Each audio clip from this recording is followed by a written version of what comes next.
আমি আসি। আমাদের গল্পগুলো যদি ভালো লেগে থাকে তাহলে অবশ্যই সাবস্ক্রাইব করে পাশে থাকবেন।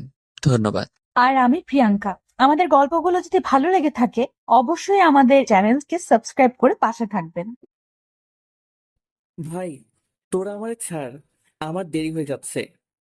বিয়ে করলি আজকে, আর বাসর ঘরে যাওয়ার জন্য এত তাড়া কেন?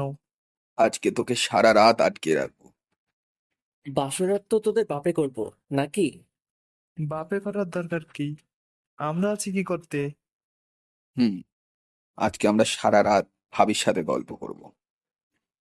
আচ্ছা, কাল করিস। এখন আমাকে যেতে দে, এমনিতেই অনেক দেরি হয়ে গেছে। তা বললে তো হবে না। আজকে তোকে আমরা সারা রাত আটকে রাখবো। এই বলে ওরা আমার হাত দুইটা আরো শক্ত করে ধরলো। এর মাঝে ছাদে বাবা এসে পড়লো। বাবাকে দেখে ওরা আমার হাত ছেড়ে দেয়। কিরে মন, এইখানে কি করছিস? ছোট্ট রুমে থাকার কথা। বাবা, আমি জি আঙ্কেল, আপনি ঠিক বলেছেন। ওকে আমরা অনেকক্ষণ যাবৎ বলছি যে ভাবির কাছে যাওয়ার জন্য, কিন্তু সে যাচ্ছেই না। আমার কথা শেষ হওয়ার আগেই তানভীর কথাটা বলল। ওর তো আক্কেল জ্ঞান কিছুই নাই। আঙ্কেল, শুধু তাই না, আমরা ওর হাত ধরে জোর করে নিয়ে যাওয়ার চেষ্টা করেছিলাম, কিন্তু সে নাকি যাবে না। কিরে মন, তুই যাবি না কেন? বাবা, আমি আঙ্কেল, থাক, আর প্রশ্ন করেন না। ওকে যেতে দিন, অনেক রাত হয়েছে। সেটাই। শালা, তোদের পাইলে কাঁচা চিবিয়ে খামো, এইভাবে আমাদের ধরা খাওয়ালি। আজকে বাবা না থাকলে কি যে করতাম তোদের। শালা, তুই কিছুই করতে পারবি না। তোর জালে তোকেই ফাঁসিয়ে দিলাম। কি রে, কিসের বিড়বিড় করছিস? তাড়াতাড়ি যা।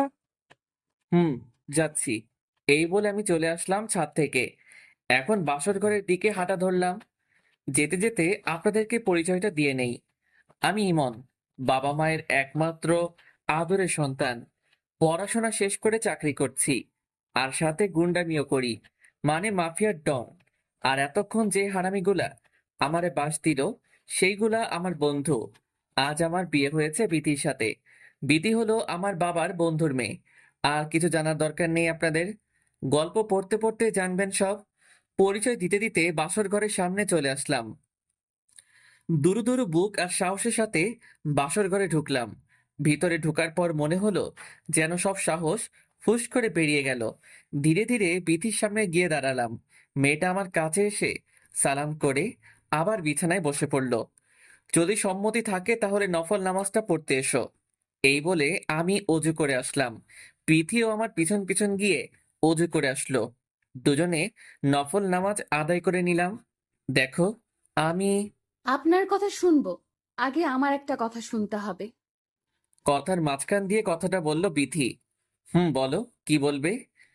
আমি একজন ধর্ষিতা মেয়ে। বিথির কথা শুনে চারদিক যেন ভূমিকম্প শুরু হয়ে গেল। ওর থেকে 2 হাত দূরে সরে এসেছি। নিজের কানকে যেন বিশ্বাস করতে কষ্ট হচ্ছে আমার। সব শক্তি নিয়ে আমি তার সামনে দাঁড়িয়ে আছি। তুমি ধর্ষিতা মানে? খেয়াল করলাম মেয়েটার চোখে বিন্দু বিন্দু পানি জমে আছে। হুম, আমাকে ধর্ষণ করা হয়েছে যখন আমি কলেজে পড়তাম। সেই নির্মম পরিহাসটার কাহিনীটা কি আমাকে শোনাবা? হুম, শুনুন। সেই দিন আমার মামি এসেছিল আমাকে নেয়ার জন্য তাদের বাসায়। কিরে বিথি, তোর হয়েছে? এই তো মামি, আর একটু লাগবে, তুমি অপেক্ষা করো। কখন থেকে সাজতেছিস? এত দেরি করলে তো হবে না। এই তো শেষ, এখন চলো। মায়ের কাছ থেকে বিদায় নিয়ে চলে এলাম মামার বাসায়। পরীক্ষা শেষ হওয়াতে অনেকদিন থাকারই ইচ্ছে ছিল। মামার পরিবারে মামা আর মামি আর আমার মামাতো ভাই সাব্বির রয়েছে। খুব হাসি খুশি ভাবে মামির বাসায় গিয়েছিলাম। মামা সকালে অফিসে চলে যায়, আর আমি আর মামি বাসায় থাকি। আর সাব্বিরও কলেজে চলে যায়। কয়েকদিন পর মামির মা খুব অসুস্থ হয়ে যায়। বিথি, আমার মা খুব অসুস্থ, তাই আমাকে বাড়ি যেতে হবে। আচ্ছা, তুমি সাবধানে যেও। আমি কি একা যাব নাকি? তোর মামা আর তুইও আমার সাথে যাবি? না মামি, আমি যাব না। তাহলে তুই কি একা থাকবি নাকি? পারবি একা থাকতে? তোমরা আসবে কখন? আমরা আসবো বিকালে। তাহলে আমাকে নিয়ে ভয় কিসের? টিভি দেখতে দেখতে বিকেল হয়ে যাবে। আচ্ছা, তুই সাবধানে থাকিস, আর রান্না করা আছে, খেয়ে নিস। আচ্ছা, তোমরা যাও। আর হ্যাঁ, সাব্বির কলেজে গেছে, ওর আস্তে আস্তে বিকাল হয়ে যাবে। আচ্ছা যাও, আমি থাকতে পারবো। ওকে, তাহলে আমরা যাই। মামিকে বিদায় দিয়ে আমি টিভিটা অন করলাম। কিছুক্ষণ পর দরজায় কলিং বেল চাপ পড়লো। হয়তো মামি এসেছে এই ভেবে দরজাটা খুললাম। দরজা খুলে দেখি সাব্বির আর একটা ছেলে দাঁড়িয়ে আছে। কি রে, তুই না বিকেলে আসবি? হুম, ভালো লাগছিল না, তাই বাসায় চলে আসছি। আচ্ছা, তুই গিয়ে ফ্রেশ হয়ে নে, আমি খাবার রেডি করছি। বিথি, ও আমার ফ্রেন্ড, আজকে আমাদের সাথে খাবে। দুজনে গিয়ে ফ্রেশ হয়ে নে, আমি যাচ্ছি খাবার রেডি করার জন্য। আচ্ছা। সাব্বির আর ওর ফ্রেন্ডকে খাবার বেড়ে দিয়ে আমি টিভি দেখার জন্য চলে আসলাম। কিছুক্ষণ পর ওরা খাবার খেয়ে আমার পাশে এসে বসলো টিভি দেখার জন্য। মা তো মনে হয় আজ বিকেলে আসবে, তাই না?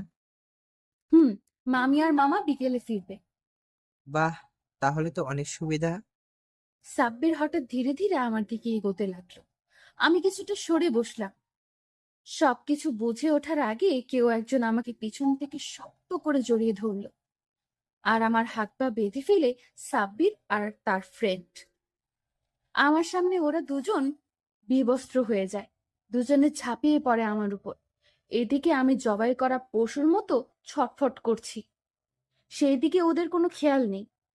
ওরা ওদের কাজ শেষ করে আমার হাতের বাঁধন খুলে দিয়ে যায়, আর ওরা বাসা থেকে চলে যায়। আমি কোনো মতে উঠে জামাটা পরে বসে বসে কাঁদতে থাকি। এইভাবে কিছুক্ষণ কাঁদার পর মামা মামি ঘরে আসলো। ওরা ঘরে এসে আমার অবস্থা দেখে অবাক হয়ে যায় আর দ্রুত আমার কাছে আসে। আমি মামিকে জড়িয়ে ধরে কান্না করে দিই। কি রে মা, তোর এই অবস্থায় কি করে হয়েছে, আমাদের বল। আমি কিছু না বলে মামিকে ধরে কাঁদতে থাকি। বিথি, বলবি তো কি হয়েছে? না মা, সাব্বির আমাকে জোর করে। আমি আর কিছু না বলেই কেঁদে দিই। হয়তো সেই কান্দার মানে মামা মামি বুঝতে পেরেছে। আমি বুঝতে পেরেছি, এইসব আজ আমার জন্য হয়েছে। বিথি, তোকে আর এই বাড়িতে রাখবো না। সাব্বিরের কালো ছায়া থেকে তোকে দূরে নিয়ে যাব। বিথি, তুই আমাকে মাফ করে দে। আমি তোর মাকে দেওয়া কথা রাখতে পারি নাই। এই বলে মামিও কেঁদে দেয়। চল মা, তোকে তোদের বাড়িতে দিয়ে আসি। এরপর মামির সাথে আমি আমার বাড়িতে চলে আসলাম, কিন্তু আমার মুখে আর কোনো হাসির ছাপ নেই। কিরে বিথি, কি হয়েছে তোর? আমার যেই মেয়ে সারাদিন হাসি মুখে থাকতো, আজ তার মুখের কালো মেঘ কেন? ভাবি, আমি পারি নাই তোমার আমানত রক্ষা করতে। মানে কি বলতেছিস তুই? মামি আর কিছু বলল না। মা যা বোঝার বুঝে নিয়েছে। বর্তমান এটাই হলো আমার জীবনের সেই নির্মম পরিহাস। বিতির কথা শুনে কিছুটা খারাপ লাগলো। তোমরা সাব্বিরের বিরুদ্ধে কিছু করো নাই? ওর বাবা ওকে পুলিশের হাতে দিয়ে দিয়েছিল, এখন কই আছে সেটা জানি না।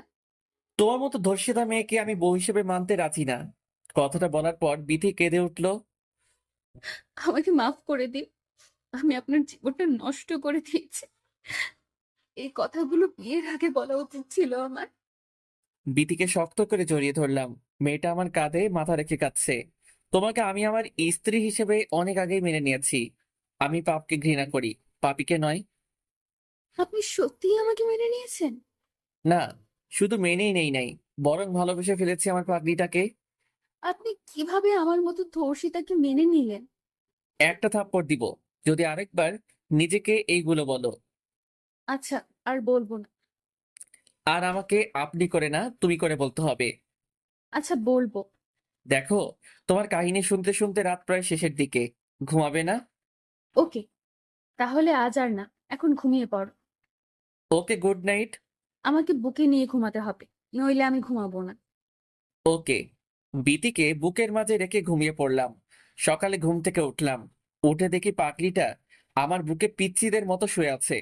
ওর মুখ দেখে বোঝা যায় নাই যে ও জীবনে কঠিন বাস্তবতার শিকার হয়েছে। সকাল হয়ে গেছে, তাই ওকে সরিয়ে দেওয়ার চেষ্টা করলাম, কিন্তু ফলাফল শূন্য। ও আমাকে আরো শক্ত করে জড়িয়ে ধরলো। এই বিতি, উঠো, দেখো সকাল হয়ে গেছে। তো আমার ঘুম পাচ্ছে অনেক। না, অনেক সকাল হয়েছে, এখন উঠে পড়ো। এই বলে বিথিকে টেনে তুলে ফেললাম। ধুর, তোমার টানাটানিতে আর ঘুমটাই হলো না। আরে বাবা, এত ঘুমালে উঠবে কখন? যাও, ফ্রেশ হয়ে আসো। হুম, যাচ্ছি। আমি আর বিথি চলে গেলাম ফ্রেশ হওয়ার জন্যে। ফ্রেশ হয়ে খাবার টেবিলে গিয়ে দেখি বিথি মায়ের কাজে সাহায্য করছে। সবাই মিলে খাবার টেবিলে বসলাম নাস্তা করার জন্য। মা, আপনি আসেন, আমি খাবারগুলো বেড়ে দিচ্ছি। না, থাক, তুমি বসো, আমি দিচ্ছি।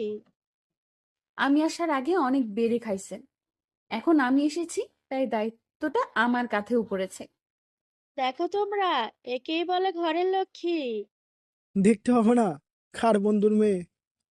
হয়েছে, আপনার আর বলা লাগবে না। সবাইকে বিথি বেড়ে দিল। বিথিও কিছু খাবার নিয়ে আমার পাশে বসলো। খাবার খাওয়ার সময় অনুভব করলাম কেউ একজন পায়ের মধ্যে খুব সুড়সুড়ি দিচ্ছে। বিথির দিকে তাকিয়ে দেখি ও মিট মিট করে হাসছে। আমার আর বুঝতে বাকি রইল না যে কাজটা বিথির। খাবারটা শেষ করে রুমে এসে বিথির জন্য অপেক্ষা করছি, কিন্তু মহারানীর আসার কোনো নাম নেই। অপেক্ষা করতে করতে হঠাৎ তানভীরের কল আসলো।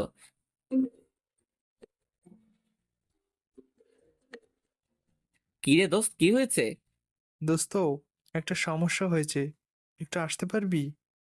আসতে পারবো না মানে? বল, কই আসতে হবে? 4 রাস্তার মোড়ে আয়, আমি ওইখানেই আছি। ওকে, আসছি। এই বলে আমি বের হতে লাগলাম। এই, কই যাচ্ছ তুমি? একটু আসছি, কিছুক্ষণের মধ্যে ফিরে আসবো। ওকে, সাবধানে যেও।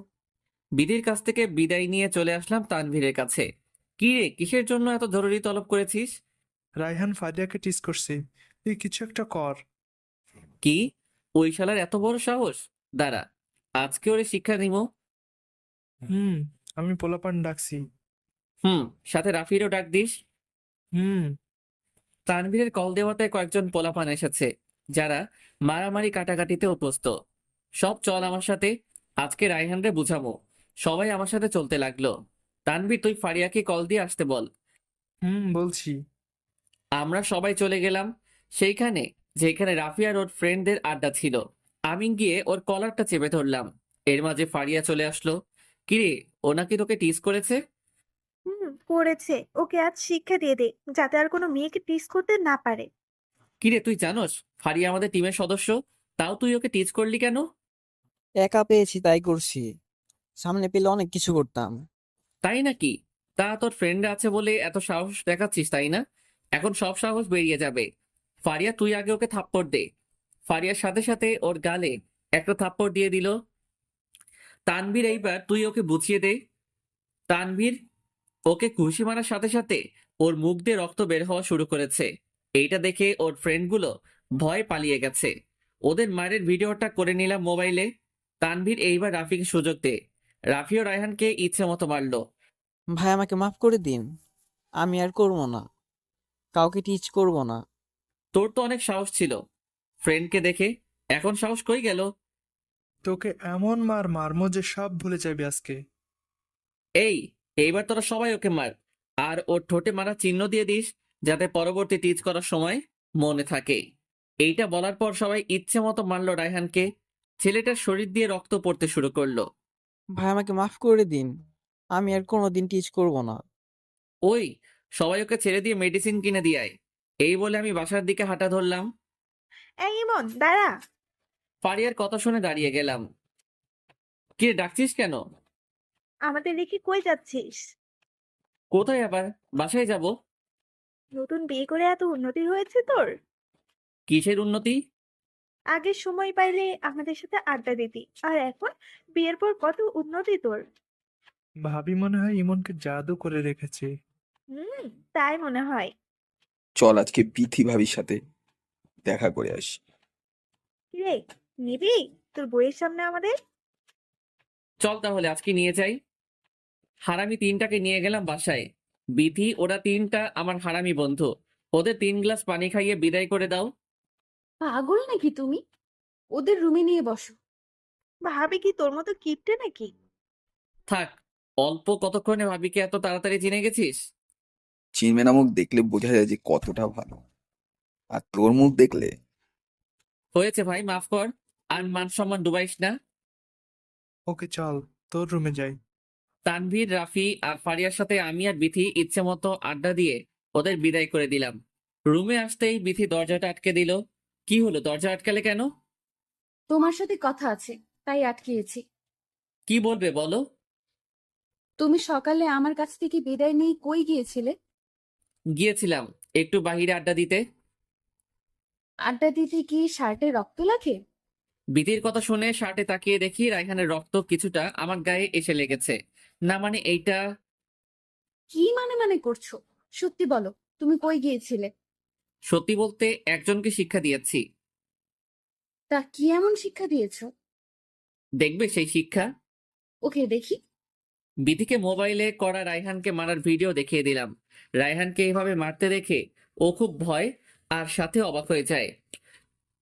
এই, তোমরা একে এভাবে মারলে কেন? ছেলেটা খুব ভালো তাই মেরেছি। ভালো ছেলেকে বুঝি মারা লাগে? বিধির কোমরটা শক্ত করে চেপে ধরলাম আর বিছানায় শুয়ে দিয়েছি। ছেলেটা ফারিয়াকে টিচ করেছে তাই ওকে শিক্ষা দিয়েছি। তাই বলে এভাবে মারতে হবে? হবে। হয়েছে, এবার আমাকে ছেড়ে দাও, আমার কাজ আছে। ছাড়ার জন্য তো তোমাকে ধরি নাই। আজকে দেখি অনেক রোমান্টিক দেখাচ্ছে। যদি বুঝতে পারো তাহলে পালাচ্ছ কেন? আমার তো কাজ আছে, তাই যেতে হবে। না, তোমার শুধু একটা কাজ, সেটা হলো আমাকে আদর করা। জি মা, বলুন। বিধির কথা শুনে ওকে ছেড়ে দিলাম। বিধি আমার কাছ থেকে ছাড়া পেয়ে দৌড়ে রুমের বাইরে চলে যায়। কাজটা ভালো করলে না, এর ফল দেখাবো রাতে। ওকে, দেখা যাবে। এই বলে বিথি মায়ের কাছে চলে গেল। দুপুরে সবার সাথে এক টেবিলে খেতে বসলাম।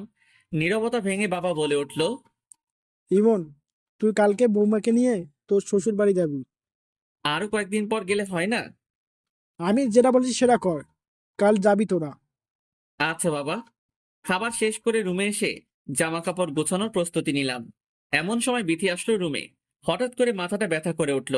কিছু না বলে চুপচাপ বিছানায় শুয়ে রইলাম। কি হয়েছে? হঠাৎ করে শুয়ে পড়লে যে? মাথাটা হঠাৎ করে ব্যথা করছে, অসহ্য যন্ত্রণা করছে। দাও, আমি তোমার মাথা টিপে দিচ্ছি। না থাক, লাগবে না, তুমি জামাগুলো গুছাও। পরে করলেও সমস্যা নেই। এই বলে বিথি তার কোলে আমার মাথাটা রাখলো। তার নরম হাত দিয়ে আমার মাথায় হাত বোলাচ্ছে। পরম আবেশে দুই চোখের পাতা এক হয়ে গেছে। চোখ খুলে দেখি রাত হয়ে গেছে। রুম থেকে বেরিয়ে ফ্রেশ হয়ে নিলাম। মা, বাবা আর বিথি তিনজনই আড্ডা দিচ্ছে। আমাকে দেখে বিথি বলে উঠল, তোমার মাথা ব্যথা কমেছে? হুম, এখন কিছুটা ভালো লাগছে। তা আমাকে বিকেলে ডাকো নাই কেন? তোমার শরীরটা খারাপ, তাই আর ডাকি নাই। ও আচ্ছা। বাবা মায়ের সাথে বসে কতক্ষণ জমিয়ে আড্ডা দিলাম। রুমে এসে দেখি এক কোণে আমার আর বিথির লাগেজ গোছানো শেষ। মোবাইলটা হাতে নিয়ে দেখি তানভীর কল দিয়েছে। দেরি না করে তানভীরকে কল দিলাম। কিরে, কল দিয়েছিলি কেন? দিয়েছিলাম এমনি। তা তোর কি হয়েছে? কল ধরস নাই কেন? ঘুমিয়েছিলাম তাই ধরতে পারি নাই। তোকে না পেয়ে বিধি ভাবিকে কল দিয়েছিলাম। শুনলাম তোর নাকি শরীর খারাপ। না তেমন কিছু না, মাথাটা ব্যথা ছিল আর কি। সারাদিন ভাবিকে নিয়ে ভাবলে তো মাথা ব্যথা করবেই। শালা, আমি সারাদিন কই ভাবি? থাক ভাই, আমরা জানি, আমাদের শিখাতে আসিস না। আচ্ছা দোস্ত, পরে কথা বলি, এখন খাবো। Okay bye. কল কেটে দিয়ে খাবার খেতে চলে গেলাম। কোনো মতে খাবারটা খেয়ে রুমে এসে ঘুমানোর প্রস্তুতি নিলাম। কিছুক্ষণ পর বিথি আসলো রুমে। আমি আস্তে আস্তে দরজাটা আটকে দিলাম। কি হলো, তুমি দরজা আটকালে কেন? তোমাকে শিক্ষা দিব তাই। কি শিক্ষা? কেন, তুমি না বললে রাতে কি করতে পারি দেখবে? না, আমাকে আর দেখাতে হবে না, আমি বুঝে গেছি। কিছু না করতে বুঝে গেছো? বাহ, তুমি তো অনেক ব্রিলিয়েন্ট। এই বলে আমি ধীরে ধীরে বিথির দিকে এগোতে লাগলাম আর বিথি পিছনে যেতে লাগলো। এক পর্যায়ে বিথি দেওয়ালে ঠেকে যায়। আমি ওর খুব কাছাকাছি চলে আসি। বিথির নিঃশ্বাসগুলো খুব ভারী হয়ে গেছে। ওর নিঃশ্বাসগুলো আমার মুখের উপর পড়ছে। দেখাবো কেমন শিক্ষা দিতে পারি। না লাগ।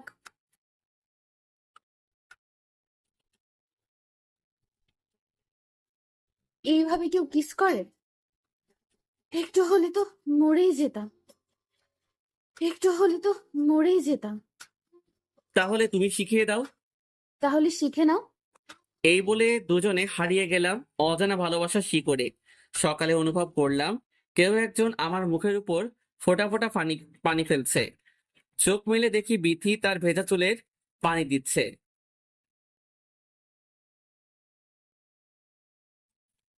চোখ মেলে দেখি বিথি তার ভেজা চুলের পানি দিচ্ছে। কি হয়েছে? এইভাবে পানি ছিটাচ্ছ কেন? হয়েছে তো, আর কত ঘুমাবে? এই বলে বিথি আবার পানি দিতে লাগলো। বিথির পানি দেওয়াতে ঘুম পুরোটাই আকাশে উড়ে গেছে। বিথির দিকে তাকাতেই যেন ক্রাশ খেয়েছি। গোসল করার পর শাড়ি পরেছে আর ভেজা চুলে, উফ, অসাধারণ লাগছে।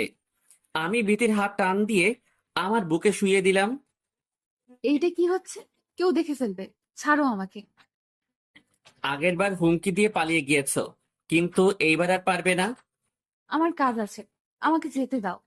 শুনো, আমাকে এত বোকা ভেবো না, যত বোকা তুমি। কি? আমি বোকা?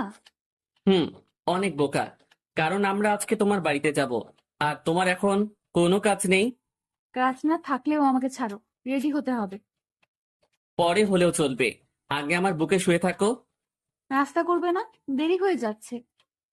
ধুর, তোমাকে একটু জড়িয়ে ধরেছি আর তুমি কিনা পালানোর চেষ্টা করছো। জড়িয়ে ধরার অনেক টাইম পাবে, এখন নাস্তা করতে যাও। হুম, যাচ্ছি।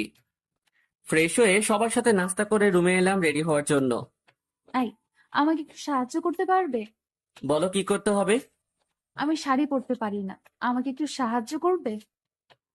কি, তুই শাড়ি পরতে পারো না? এই বলে আমি হাসা শুরু করে দিলাম। আজ আমি শাড়ি পরতে পারি না বলে হাসতে হবে? ওকে, আর হাসবো না, দাও পরিয়ে দেই। এই, তুমি শাড়ি পরাতে পারো? হুম, পারবো না কেন, সব পারি আমি। সত্যি করে বলো, তুমি আগে কোন মেয়েকে পরিয়েছো? আরে বাবা, আমি আবার কাকে পড়াতে যাব? তাহলে তুমি কিভাবে শিখলে? নেটে শিখেছি। তা হঠাৎ শাড়ি পরানো শিখলে কেন? আরে বাবা, বিয়ের পর বউকে পরিয়ে দিব, তাই শিখেছি। হয়েছে, আর বলতে হবে না, এখন আমাকে সাহায্য করো। সাহায্য করতে গেলে তো আমার নিয়ন্ত্রণ হারিয়ে যাবে। ভূত, কি যে বলো না, তাড়াতাড়ি সাহায্য করো। বিধিকে শাড়ি পরাতে ব্যস্ত হয়ে পড়লাম। বিধির পেট স্পর্শ করতেই যেন ও কেঁপে উঠছে, যেন ওর সারা শরীর দিয়ে কারেন্ট বয়ে যাচ্ছে। ও আমার হাতটা শক্ত করে চেপে ধরে আছে। কি হলো, হাত ধরলে কেন? তুমি শুধু কুচিটা ঠিক করে দাও, বাকিটা আমি করতে পারবো। আচ্ছা, আমি বিধির কুচিটা ঠিক করে দিলাম। বাহ, আমার বউকে তো শাড়িতে দারুণ লাগছে। কেন, শাড়ি ছাড়া দারুণ লাগে না বুঝি? লাগে, তবে আজকে অন্যরকম লাগছে। এইবার তুমিও রেডি হয়ে নাও। আমি একটা পাঞ্জাবি পরে নিলাম। বাহিরে গাড়ি নিয়ে বিথির জন্য অপেক্ষা করছি। কিছুক্ষণ পর মহারানী সেজে গুজে আসলো। ওর দিকে তাকাতেই যেন আমি হারিয়ে যাই ওর রূপে। বাহ, শাড়িতে কাজলে হালকা লিপস্টিকে বিথিকে দারুণ লাগছে। এইভাবে কি দেখছো? তোমাকে দেখছি। কেন, আমাকে আগে দেখো নাই? দেখেছি, বাট এমন সাজে দেখি নাই। হয়েছে, এবার চলো। বাবা মায়ের কাছ থেকে বিদায় নিয়ে চলে রওনা দিলাম। বিথিদের বাসা অনেকটা দূর, যেতে যেতে প্রায় রাত হয়ে যাবে, তাই গাড়িটা জোরে চালাচ্ছি। সূর্য কিছুটা হেলে পড়েছে, মানে বিকেল হয়ে গেছে। আমি আমার মতো ড্রাইভ করছি, আর বিথি বকবক করে যাচ্ছে। এই, গাড়িটা থামাও। কেন, কি হয়েছে? ওই যে ফুচকার দোকান দেখা যাচ্ছে, চলো ফুচকা খাবো। ধুর, এইগুলা পচা খাবার, এইগুলা খেতে নেই। না, আমি খাবো, গাড়িটা থামাও না। ধুর, তোমার জন্য আর পারা গেল না। আমি গাড়িটা ফুচকার দোকানের সামনে দাঁড় করালাম। তোমাদের বাসায় যেতে অনেক টাইম লাগে, তারপরও দেরি করছো কেন? ওকে, থাক, খাবো না, তুমি চলো। থাক, আর অভিমান করতে হবে না, চলো খাবো। বিথি নিয়ে ফুচকার দোকানে ঢুকলাম। দুজনের জন্য অর্ডার করলাম। এই, তুমি ঝাল খেতে পারো না? না, আমার সহ্য হয় না। কি, তুমি পুরুষ হয়েও ঝাল খেতে পারো না? কি, আমাকে নিয়ে হাসা হচ্ছে? আঙ্কেল আমারটাই ঝাল বেশি দিবেন, ফুচকাওয়ালাকে বললাম। কিছুক্ষণ পর দুজনের জন্য ফুচকা দিয়ে গেল। আমার প্লেটের দিকে তাকিয়ে দেখি মরিচের কারণে ফুচকাগুলো লাল হয়ে আছে। বিথি খুশি মনে তার গুলা খেতে লাগলো। আল্লাহ জানে আজকে এগুলা খেলে আমার কি হবে। বিথির উপর রাগ করে ঝাল নিয়েছি। কি হলো, খাচ্ছ না কেন? এই তো খাচ্ছি। এই বলে একটা ফুচকা মুখে দিলাম। একটা খাওয়ার পর যেন আমি আগুনের গোলা মুখে দিয়েছি। জিভটা ঝালে পড়ে যাচ্ছে। ফুচকাগুলো অনেক মজা না? হুম, অনেক। এইদিকে আমার অবস্থা করুণ হয়ে গেছে। কি হয়েছে তোমার? ঝাল ঠিক আছে নাকি আরো লাগবে? ধুর, এটা কোনো ঝাল? আমি আরো খেতে পারি। থাক, কেমন খেতে পারো সেটা তোমার মুখ দেখেই বোঝা যায়। ফুচকাগুলো কোনো মতে খেয়ে ঠান্ডা পানি কিনে আনলাম। পুরো বোতল আমি শেষ করেছি। গাড়িতে বসে বসে পানি খাচ্ছি। ঝাল যেন কমছে না। একটা কাজ করলে হয়তো ঝাল কমাতে পারে। তাড়াতাড়ি বলো কি করতে হবে। আমার আর সহ্য হচ্ছে না। বিতির সাথে সাথে আমার ঠোঁট আর ওর ঠোঁট দুইটা এক করে ভালোবাসার ছোঁয়া দিতে লাগলো। মনে হচ্ছে ও যেন আমার মুখের সব ঝাল টেনে নিচ্ছে। এক মুহূর্তের জন্য ভালোবাসায় হারিয়ে গেলাম। এইভাবে কতক্ষণ থাকার পর আমি নিজে থেকে ভীতিকে সরিয়ে দিলাম। মেরে ফেলবে নাকি আমাকে এইভাবে? মারছি কই? আমি তো তোমার ঝালগুলোর ভাগ নিচ্ছি। হয়েছে, আমার সব ঝাল চলে গেছে। এখন ড্রাইভ করতে দাও। হুম, করো। কয়েক ঘন্টা ড্রাইভ করে বিথিদের বাসায় আসলাম। আস্তে আস্তে রাত হয়ে গেছে। দুজনে খুব ক্লান্ত। আসার সাথে সাথে বিথির চাচাতো বোন আর মামাতো বোনগুলো আমাকে ঘিরে ধরলো। ক্লান্ত শরীর নিয়ে বিথি রুমে এসে শুয়ে রইলাম। কিছুক্ষণ পর বিথি হাতে করে শরবত নিয়ে আসলো। এই নাও, এইটা খেয়ে নাও, ক্লান্তি ভাব দূর হয়ে যাবে। আমি কথা না বলে বিথির কাছ থেকে গ্লাসটা নিয়ে পান করতে লাগলাম। কিছুক্ষণ বিশ্রাম নিয়ে সবার সাথে বেশ জমিয়ে খাবার খেলাম। রুমে এসে শুয়ে আছি, এমন সময় শালিগুলো আসলো। কি দুলা ভাই, খুব ক্লান্ত নাকি? ছিলাম ক্লান্ত, কিন্তু এত শালিকে দেখে তো আর ক্লান্ত থাকা যায় না। দুলা ভাই, আমরা আপনার সাথে গল্প করতে এসেছি, করবেন আমাদের সাথে গল্প? কেন করব না, অবশ্যই করব। শালিগুলার সাথে মনের আনন্দে গল্প করছি আর হাসাহাসি করছি। এমন সময় বিথি আসলো। কি হচ্ছে এখানে শুনি? শালিগুলার সাথে গল্প করছি। এই, তুমি তো ক্লান্ত, এখন গল্প না করে শুয়ে পড়ো। দুলা ভাই, এখন আর ক্লান্তি অনুভব করছেন না? তবুও তোরা এখান থেকে যা, পরে আসিস। এ আপু শোন, আমরা তোর জামাইকে নিজেদের জামাই বানাতে আসি নাই, আমরা এসেছি গল্প করার জন্য। এই, তুমি কি গল্প করবা নাকি ঘুমাবা? সমস্যা কি? ওদের সাথে একটু গল্প করে নেই, আমি না হয় পরেই ঘুমাবো। তোমার যা ইচ্ছা করো। বিথির কথায় কান্না দিয়ে আবার গল্প শুরু করে দিলাম। কিছুক্ষণ গল্প করার পর, হয়েছে, আজ আর নয়, আবার কাল গল্প করব। ওকে দুলা ভাই, গুড নাইট। ওকে, গুড নাইট। শালিগুলা রুম থেকে চলে গেল আর বিথি অন্য পাশ ফিরে শুয়ে আছে। আমি ঘুমানোর জন্য প্রস্তুতি নিচ্ছি, কিন্তু বিথি রাগ করে শুয়ে আছে। আমি লাইটটা অফ করে শুয়ে রইলাম। কিছু না ভেবে বিথিকে জড়িয়ে ধরলাম। আমাকে ছেড়ে দাও, ওদের সাথে গল্প করো, যাও। পাগড়িটা বুঝি আমার সাথে এই জন্য রাগ করেছে? না, আমি রাগ করি নাই। এইবার বিথিকে শক্ত করে জড়িয়ে ধরলাম। পারবে এই পাগলটার সাথে রাগ করে থাকতে? বিথি এইবার আমার দিকে চেয়ে আমাকে জড়িয়ে ধরলো। না, কোনোদিন আমি তোমার সাথে রাগ করে থাকতে পারবো না। তাহলে এইভাবে অভিমান করে শুয়ে আছো কেন? ভালো লাগছিল না তখন, বাট এখন ভালো লাগছে। মুহূর্তের মধ্যে অনুভূতি পরিবর্তন হয়ে গেছে। হুম, এই যে তুমি আমাকে জড়িয়ে ধরেছো, তাই এমন লাগছে। আজকে সারা রাত তোমাকে জড়িয়ে ধরে ঘুমাবো। নিষেধ করেছে কে? তাই তো। এই বলে বিথিকে জড়িয়ে ধরলাম আর বিথিও আমাকে জড়িয়ে ধরে ঘুমিয়ে গেলাম। সকালে গালের মধ্যে কিছু স্পর্শ পেয়ে ঘুমটা ভেঙে গেল। তাকিয়ে দেখি বিথি সামনে দাঁড়িয়ে আছে। এতই যখন চুমো খাওয়ার শখ, তাহলে আমাকে বলতে পারো, আমি পূরণ করে দিব। ইস, শকত, ওনাকে নাকি আমি চুমু খাবো। তাই নাকি? এই বলে আমি বিথিকে টান দিয়ে আমার উপরে শুইয়ে দেই। এই ছাড়ো, কেউ দেখে ফেলবে। দেখলে দেখুক, আমার গালে চুমু দিয়ে আবার বড় বড় কথা বলা হচ্ছে, তাই না? যা সত্যি তাই বলেছি। আমি এখন তোমাকে... না, এখন কিছু না, ছাড়ো আমাকে, মা চলে আসবে। আসলে আসুক, শাশুড়ি মা দেখুক তার মেয়েকে কিভাবে আদর করছি। রোমান্স করা কি শেষ নাকি, আরো বাকি আছে? শালির কথা শুনে দ্রুত বিথিকে ছেড়ে দিলাম আর শালির দিকে তাকিয়ে দেখি সে অন্যদিকে ঘুরে দাঁড়িয়ে আছে। আরে শালিকা, তুমি এখানে? আপনাদের মা খেতে ডাকছে। ওকে, তুই যা, আমরা আসছি। ওকে। এই বলে শালি চলে গেল। আমি বিথির দিকে তাকিয়ে মুচকি মুচকি হাসছি। বলেছিলাম না কেউ এসে পড়বে।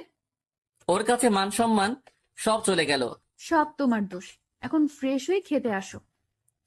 আসছি। বিছানা থেকে উঠে ফ্রেশ হয়ে সবার সাথে নাস্তা করতে গেলাম। সবার সাথে আনন্দের সাথে নাস্তা করে রুমে চলে আসলাম। এমন সময় ফারিয়া কল দিল।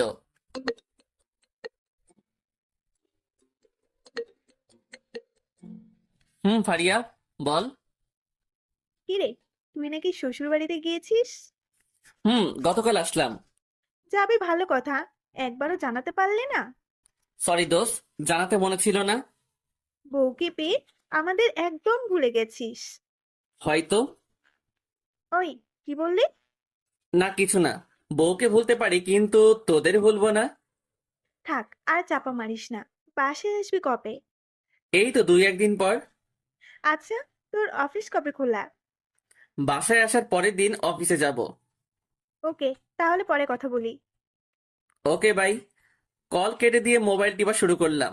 কিছুক্ষণ পর দুইজন মহারানীর আগমন রুমের মধ্যে। কি হলো, দুজনে আমার সামনে এসে দাঁড়ালে যে?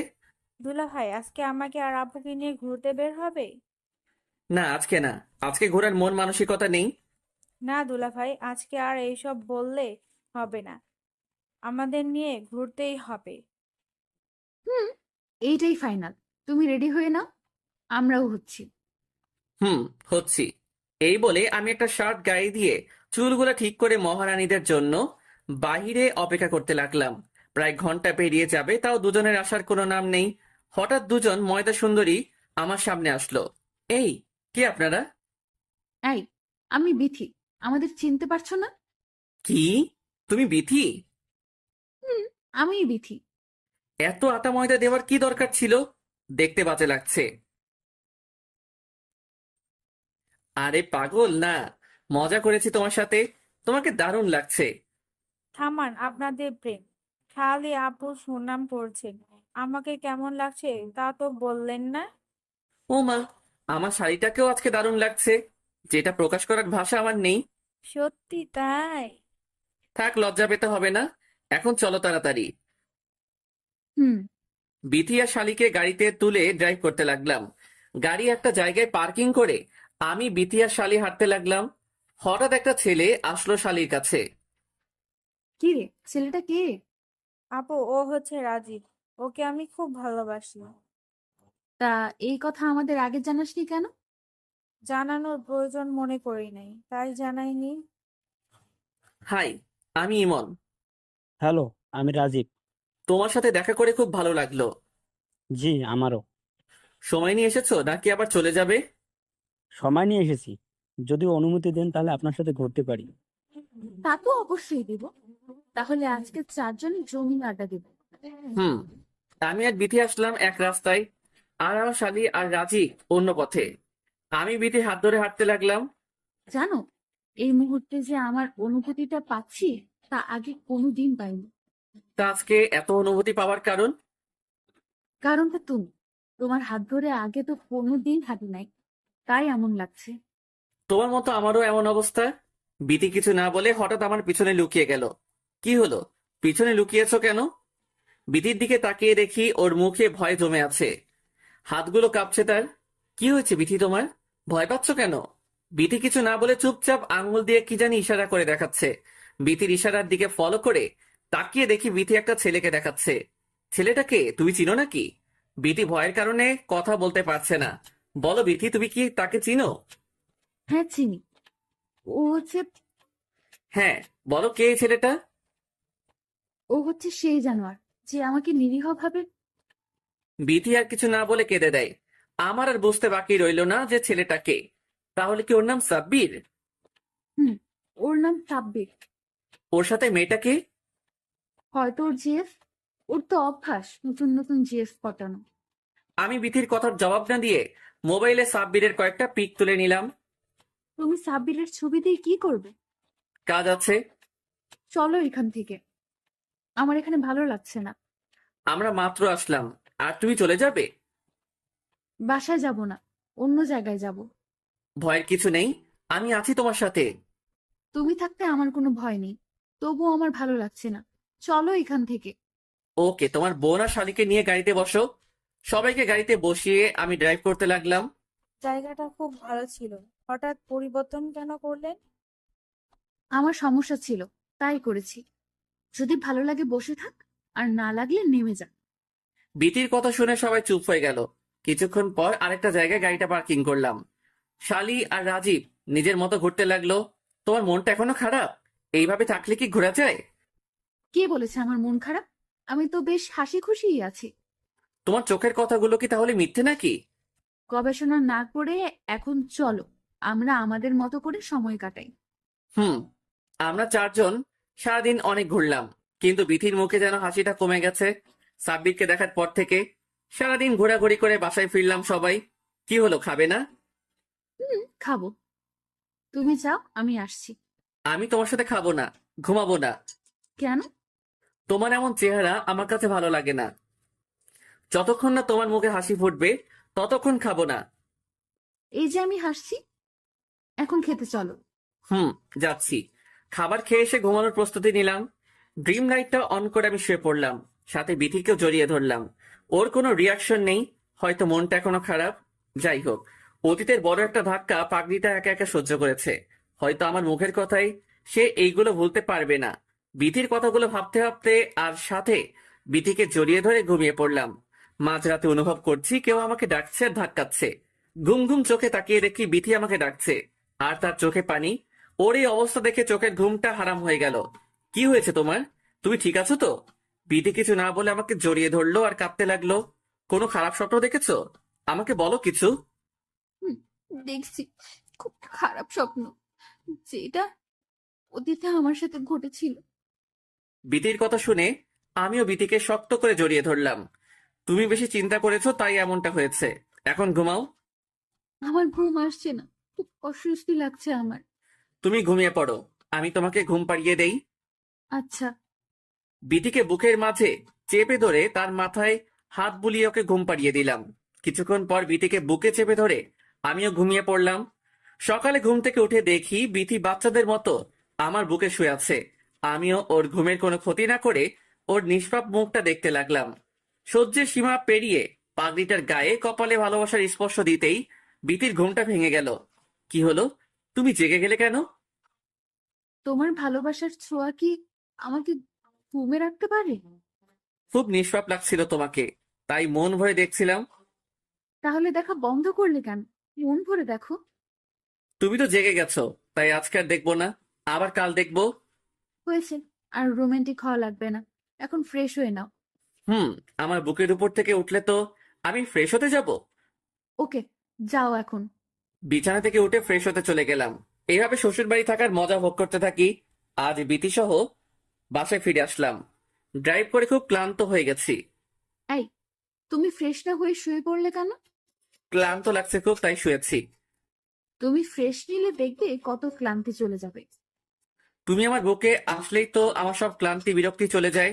থাক, আর বলতে হবে না, তুমি ফ্রেশ হয়ে নাও, আমি মায়ের কাছে যাচ্ছি। হুম, যাও। ফ্রেশ হয়ে এসে বিছানায় শুয়ে শুয়ে মোবাইল টিপছি। এমন সময় তানভীরের কল আসলো।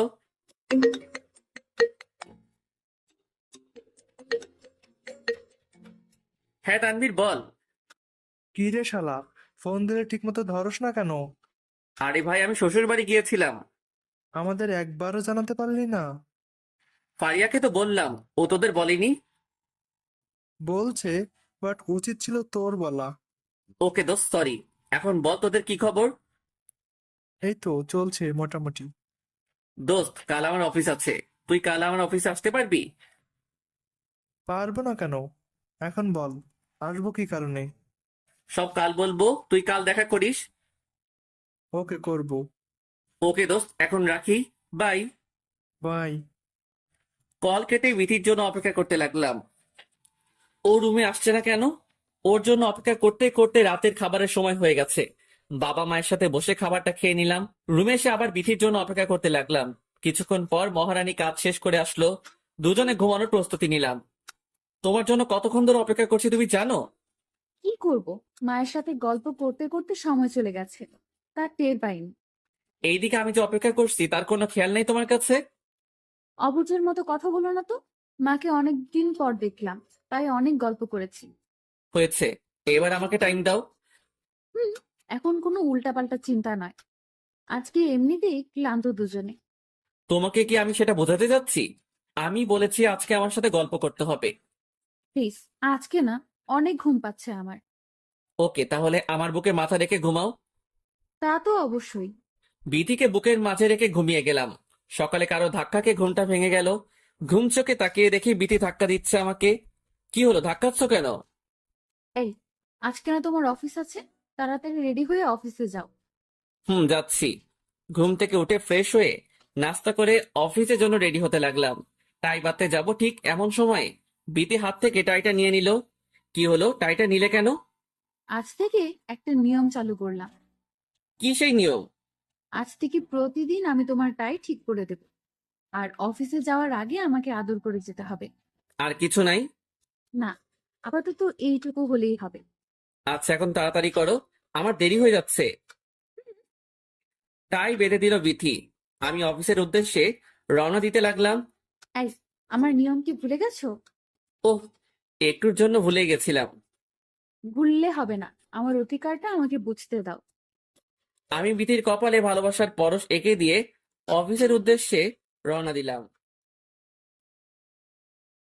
আমি বিথির কপালে ভালোবাসার পরশ এঁকে দিয়ে অফিসের উদ্দেশ্যে রওনা দিলাম।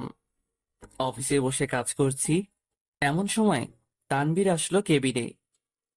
কি রে, এত জরুরি তলব করলি কেন? তোর সাথে কিছু কথা বলার ছিল, তাই ডেকে এনেছি। তা কি বলবি বল। তো বন্ধুরা, এতক্ষণ ধরে গল্পটি শুনেছো। গল্পটি তোমাদের কাছে কেমন লাগছে?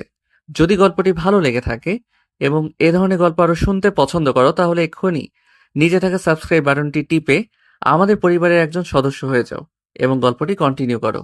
আর হ্যাঁ, একটি সুন্দর কমেন্ট করতে কিন্তু ভুলবে না। আমি পকেট থেকে মোবাইলটা বের করে সাব্বিরের ছবিটা তানভীরকে দেখালাম। ছবিটা দেখতো। কে ছেলেটা? আমাদের পরবর্তী টার্গেট এই ছেলে, বুঝেছিস? ও, আবার কি হয়েছে যে ওকে শিক্ষা দিব? ও আমার সবচেয়ে বড় ক্ষতি করেছে। কি ক্ষতি করেছে আমাকে বল। ও বিথিকে ছোটবেলায় আছে, সাথে ওর বন্ধু ছিল। আমার কথা শুনে তানভীরের চোখগুলা বড় বড় হয়ে গেছে। কি বলছিস তুই এসব? হুম, এইটাই সত্যি, তাই ওকে শিক্ষা দিতে হবে। কি থেকে কি হয়েছে তা আমাদের খুলে বল। তাহলে শোন, তানভীরকে সব বলে দিলাম, যা যা ঘটেছিল সেই দিন বিথির সাথে। দোস্ত, এত বড় একটা কাহিনী ঘটে গেল আর তুই আমাদের আজ বললি? আচ্ছা, এখন যেহেতু বলেছি, তাই আমাকে এই সাহায্যটা করতে পারবি? এইভাবে বলছিস কেন? আমরা সব সময় তোর পাশে আছি।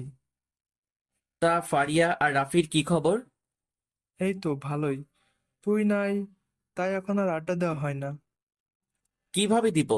অফিসের কাজ, আবার বাসায় একটা পাগল আছে, ওকে সামলাতে হয়, সব মিলিয়ে বিজি থাকি। আর আমাদের সময় কে দিবে? ওকে, একদিন জমিয়ে আড্ডা দিব। ওকে, তাহলে আমি যাই। যেই দিন কাজ করবি সেই দিন ডাক দিবি। হুম, তুই যা, ডাকবো এক সময়। তানভীর চলে গেল। আমিও আবার আমার কাজ করা শুরু করে দিলাম। কাজ করতে করতে দুপুর হয়ে গেছে, অথচ সেই দিকে আমার কোনো খেয়াল নেই। খেয়ালটার ব্যতিক্রম ঘটলো মোবাইলের রিংয়ের কারণে।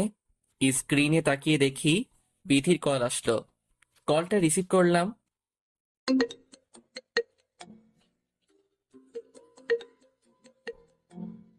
হ্যাঁ বিথি, বলো। এই, কি করছো এখন? অফিসে মানুষ কি করে? দুপুরের খাবার খেয়েছো? না, আমি এখনো খাইনি, কাজ শেষ হলে খাবো। কি, এখনো খাওনি কেন? কাজ আছে এখন, তাই খেতে পারি নাই। কাজ শেষ হলে খাবে, নইলে আমিও খাবো না। তুমিও খাওনি?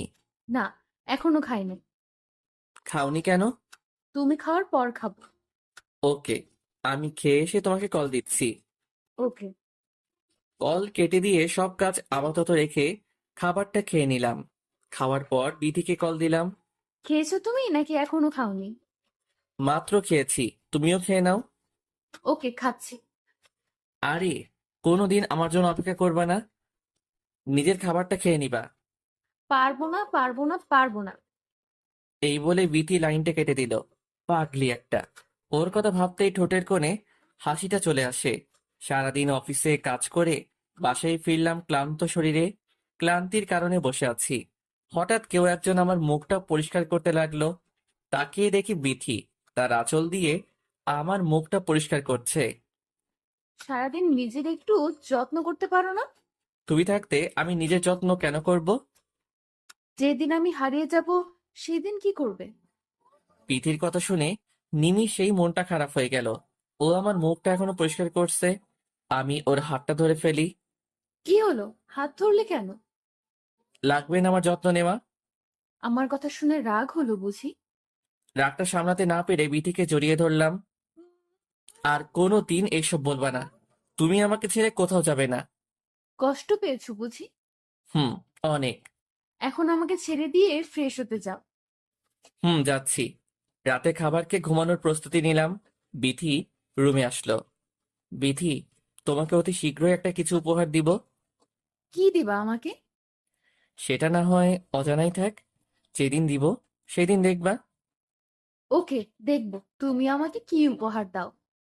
উপহারের জন্য হয়তো আমাকে একদিন বাইরে থাকতে হবে। বাহিরে থাকবো মানে? মানে, তোমাকে উপহার জোগাড় করতে হলে আমাকে বাইরে থাকতে হবে। এমন উপহার আমার দরকার নেই, তুমি আমার কাছেই থাকবা। ধুর পাগল। আচ্ছা, আমি যখন তোমার বাসায় গিয়েছি তখন তোমার মামা মামি আসে নাই কেন? ওদের সাথে মায়ের ভুল বোঝাবুঝি চলছে এখনো। তারা কি বাসা পরিবর্তন করে চলে গেছে নাকি? না, আগের বাসাতেই আছে। তোমাদের পাশের গ্রামে থাকে, তাই না? না, তারা আর আমরা একই গ্রামে থাকি। ওনারা চৌরাস্তার পাশে সবুজ বড় বিল্ডিংটায় থাকে। ও আচ্ছা। তুমি এত কিছু জানতে চাইলে কেন? এমনি জেনেছি আমি। হয়েছে, আর কথা বলতে হবে না, এখন ঘুমাও। হুম। পরের দিন সকালে উঠে ফ্রেশ হয়ে নাস্তা করে নিলাম। বিধির নিয়মগুলো পালন করে চলে আসলাম অফিসে। অফিসে এসে কাজের মধ্যে তানভীরকে কল দিলাম। কিরে, কিছুই তো জানাইলি না? সব ঠিক আছে, এখন শুধু যাওয়ার পালা। কাল সকালে আমরা বেরিয়ে পড়বো। সাথে রাফিকেও সাথে নিস।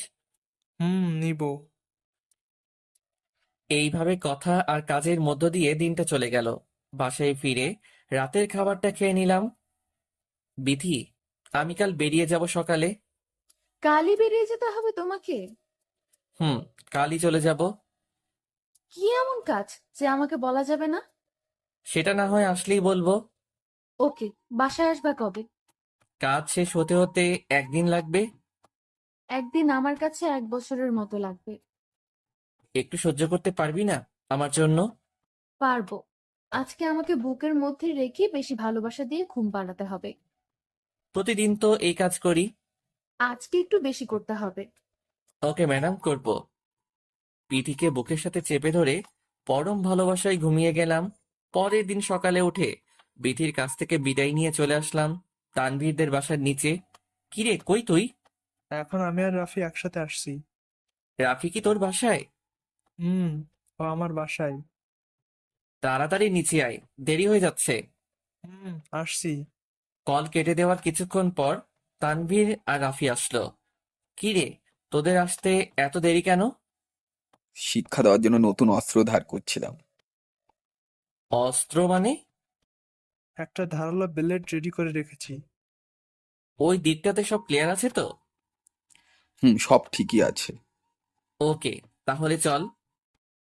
গাড়ি ড্রাইভ করতে শুরু করে দিলাম। গন্তব্যে আসতে আসতে দেরি হয়ে গেছে। একটা হোটেলে একদিনের জন্য ভাড়া দিলাম। রাতে খাবার খেয়ে শুয়ে রইলাম। এমন সময় বিথি কল দিল। হ্যাঁ বিথি, বলো। ধুর, কিছু ভালো লাগছে না আমার। কই তুমি? আমারও ভালো লাগছে না, কিন্তু যেই কাজের জন্য এসেছি তা এসে তোমাকে বলবো। আজ রাতটা যে কিভাবে কাটাবো জানি না। ঘুমিয়ে পড়ো চুপটি করে। তোমার বুকে মাথা না রাখলে আমার ঘুম হবে না। শুধু আজকে রাতটা কষ্ট করো, তারপর থেকে দেখবে সব ঠিক হয়ে গেছে। রাতে খেয়েছো নাকি এখনো না খেয়ে আছো? এই তো মাত্র খেয়েছি। তুমি খেয়েছো? হুম, আমিও মাত্র খেলাম। আচ্ছা, তুমি ঘুমাও। Good night. Good night. Call কেটে দিয়ে কিছুক্ষণ মোবাইল টিপাটিপি করে ঘুমিয়ে গেলাম। সকালে উঠে আমাদের ভাড়া করা এলাকার বড় ভাইদের নিয়ে চলে গেলাম সাব্বিরের বাসায়। আমাকে চিনে যেতে পারে, তাই তানভীরকে পাঠালাম ভিতরে। কে তুমি বাবা? আন্টি, আপনি আমাকে চিনবেন না, আমি সাব্বিরের নতুন ফ্রেন্ড। ও আচ্ছা, বসো বাবা। না, আজকে হাতে একদম সময় নেই। সাব্বিরকে একটু ডেকে দিবেন, ওর সাথে কথা ছিল। ও, ও তোর কলেজে আছে, বাসায় আসবে বিকালে। আচ্ছা, তা ও কোন কলেজে পড়ে? বন্ধু হয়ে জানো না কোন কলেজে পড়ে? আসলে আমার সাথে ওর পরিচয় গত 2 দিনের, তাই এত কিছু জানা হয়নি। তারপর আন্টি আমাকে তার বিশ্ববিদ্যালয়ের নাম বলল। আচ্ছা, তাহলে আমি আজকে আসি। বসে কিছু মুখে দেও। না আন্টি, আজকে না, আরেকদিন আসবো। আচ্ছা। এই বলে তানভীর আমাদের কাছে আসলো। কি রে, সাব্বিরকে পাস নাই? সাব্বির এখন কলেজে আছে। তাহলে চল, ওইখানে ওকে বোঝাবো। হুম, চল। বড় ভাই আর বন্ধুদের সাথে নিয়ে চলে আসলাম সাব্বিরের কলেজে। এসে সাব্বিরকে খুঁজতে লাগলাম। হঠাৎ একজনকে খুব চেনা চেনা লাগছে। রাফি, দেখতো ও সাব্বির না? তুই গিয়ে ওকে বুঝিয়ে শুনিয়ে একটু নির্জন জায়গায় নিয়ে চল, বাকিটা আমরা দেখতেছি। যাচ্ছি। এই বলে রাফি সাব্বিরের কাছে গেল। সাবির ভাই, আপনাকে মিথিলা আপু ডাকছে। কোন মিথিলা আবার আমাকে ডাকছে? আপনাদের ডিপার্টমেন্টের সেরা সুন্দরী মেয়েটা। কোথায় মেয়েটা? সে কলেজের বাইরে আছে, বলছে আপনাকে ডাক দিতে। চলো তো দেখি। এই বলে সাব্বির রাফির সাথে হাঁটা দিয়েছে। রাফি সাব্বিরকে মিথ্যে বলে একটা নির্জন জায়গায় নিয়ে এসেছে। কই ভাই মিথিলা? রাফি এইবার রহস্যময় হাসি দিয়ে সাব্বিরের দিকে তাকালো। খুব শখ তাই না মেয়েদের নিয়ে মজা করতে? যেটার জন্য এনেছেন সেটা কি মিথ্যে ছিল? দূর থেকে এইবার আমরা বেরিয়ে এলাম। সবাই গিয়ে রাফির পাশে এসে দাঁড়ালো। সাব্বিরের বুঝতে বাকি রইল না যে আজ তার সাথে কি ঘটবে। কিরে, মেয়েদের জীবন নিয়ে খেলা করতে খুব মজা, তাই না? আপনারা কে, আর আমাকে এখানে কেন নিয়ে এসেছেন? সব পরে বুঝবি। তানভীর, এইদিকে আয় তো। বল। ওকে যখন আদর করব তখন তুই ভিডিও করবি। ওকে, মোবাইল দে। তানভীরের হাতে মোবাইলটা দিয়ে আমি আর রাফি সহ কিছু পোলাপান সাব্বিরের কাছে গেলাম। সাব্বিরকে কিছু বলার সুযোগ না দিয়ে সবাই ইচ্ছে মতো মারতে লাগলো। বেচারা মার সহ্য করতে না পেরে মাটিতে লুটিয়ে পড়ে। শরীর দিয়ে রক্ত বের হচ্ছে, তবুও যেন আমার রাগ কমছে না। সবাই থেমে গেলেও আমিও ইচ্ছে মতো মারতে লাগলাম। ইমন, বিথি ভাবি কল দিয়েছে। মাইরের মাঝখান দিয়ে তানভীর কথাটা বলে উঠল। ওকে, তোরা ওকে সাইজ কর, আমি আসছি। এই বলে তানভীরের হাত থেকে মোবাইলটা নিয়ে দূরে চলে আসলাম। হ্যাঁ বাবু, বলো। এই, তুমি কি আমাকে ভুলে গেছো নাকি? বাবু, কাজ করছি, কাজ শেষ হলে কল দিব। দিবা কিন্তু। দিব। কল কেটে দিলাম। সাব্বিরের কাছে যেতেই খুব অবাক হয়ে গেলাম। সাব্বিরের শরীর দিয়ে আগের চেয়ে বেশি রক্ত বের হচ্ছে। তানভীরের দিকে তাকিয়ে দেখি ওর হাতে সেই ধারালো ব্লেডটা। কিরে, তুই কি পাগল হয়ে গেছিস নাকি? ওকে এইটা দিয়ে আঘাত করলি কেন? হালকাভাবে আঘাত করেছে, এত বেশি ক্ষতি হয়নি। ওকে হাসপাতালে নিয়ে যাস। এলাকার পোলাপানদের বললাম। আমাদের কাজ শেষ, এইবার আমরা ফিরে যাই। তাই ভালো। রাফি আর তানভীরকে নিয়ে রওনা দিয়ে দিলাম। এইদিকে সাব্বিরের ফ্রেন্ডরা ওকে খুঁজে পেয়ে হাসপাতালে নিয়ে গেল। এইদিকে আমার বাসায় আসতে আসতে প্রায় রাত হয়ে গেছে। রুমে আসতেই বিথি আমাকে জড়িয়ে ধরলো। এই, কি করছো? আমার পুরো শরীরে ঘাম লেগে আছে। তো কি হয়েছে? তোমার ঘাম আমার শরীরে লাগলেও খুব ভালো লাগে। আচ্ছা, আমাকে ফ্রেশ হয়ে আসতে দাও। না, আগে আমাকে জড়িয়ে ধরো, তারপর ফ্রেশ হতে যাবে। তোমার পাগলামি আর যাবে না। চুপচাপ যা করতে বলেছি তা করো। আমি আর কথা না বাড়িয়ে বিথিকে জড়িয়ে ধরলাম। কিছুক্ষণ পর আবার ছেড়ে দিলাম। এখন তো ফ্রেশ হতে যাওয়া লাগবে। ওকে, যাও। ফ্রেশ হয়ে এসে রাতের খাবারটা খেয়ে নিলাম। আমি আর বিথি রুমে ঘুমানোর প্রস্তুতি নিচ্ছি। আচ্ছা, তুমি না আমাকে কি উপহার দিবে? ব্যাপারটা ঠিক উপহার না, সারপ্রাইজ হবে। যাই হোক, তা কি সেটা? তোমার সকল ভয় আমি দূর করে দিয়েছি। কিসের ভয়? আমি মোবাইলটা বের করে ওর হাতে দিলাম। ভিডিওটা দেখো তো কেমন হয়েছে। বিথি মোবাইলটা হাতে নিয়ে সাব্বিরকে মারার ভিডিওটা দেখতে লাগলো। বিথি ভিডিওটা দেখে খুব অবাক হয়ে গেল। তুমি এই কাজের জন্য বেরিয়েছিলে? এই শিক্ষাটা দেওয়ার জন্য গিয়েছিলাম। তুমি আবার কেন ওইগুলো করতে গেলে? যে আমার পাগড়িটাকে কষ্ট দিয়েছে তাকে আমি এত সহজে ছেড়ে দিব? কখনোই না। তাই বলে কি এত মারতে হবে নাকি? তোমার বুঝি মায়া হচ্ছে ওর জন্য?